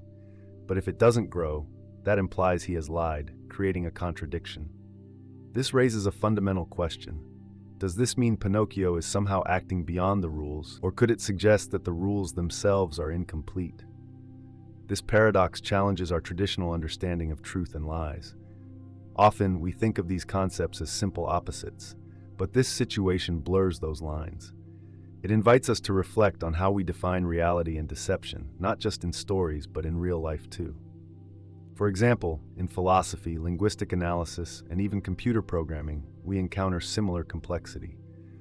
Software can crash when faced with self-referential loops, leading to errors known as infinite regressions. In mathematics, there are issues that simply can't be resolved within their existing frameworks. Moreover, the Pinocchio paradox touches on broader themes of identity and agency. Pinocchio's ability to assert his thoughts and make predictions suggests a depth that goes beyond being merely a puppet. The story also draws attention to the contrasts between fiction and logical reasoning. The rules governing Pinocchio's growing nose are magical, rather than bound by the physical laws we encounter in reality. This blend of creativity and structure demonstrates how even fantastical narratives can grapple with dilemmas when they incorporate self-referential elements. Through this lens, we gain insight into how straightforward rules can unravel into complex problems. Just like Pinocchio's adventures, our thinking can often lead to unexpected twists. Have you ever considered how these kinds of paradoxes appear in your own life or in other stories you enjoy?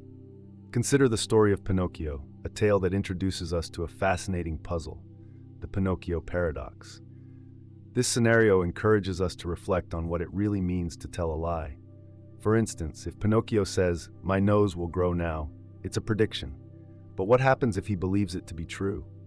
Does his nose only grow when he intentionally says something false?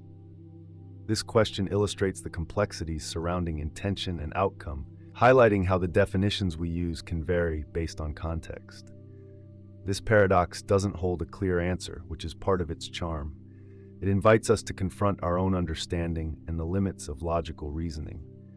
Exploring these kinds of challenges allows us to see that many problems in life, be they in science, ethics, or everyday interactions, often defy simple solutions. Imagine how this relates to broader concepts like the nature of truth itself. The relationship between language and reality is a recurring theme in philosophy. Just as Pinocchio's words influence his situation, our own language shapes how we view the world around us. This connection encourages us to consider how our statements and intentions affect outcomes in our own lives. By examining the Pinocchio paradox, we recognize that logic, while powerful, isn't always straightforward. These paradoxes teach us to think critically, challenge our assumptions, and appreciate the intricate nature of reality.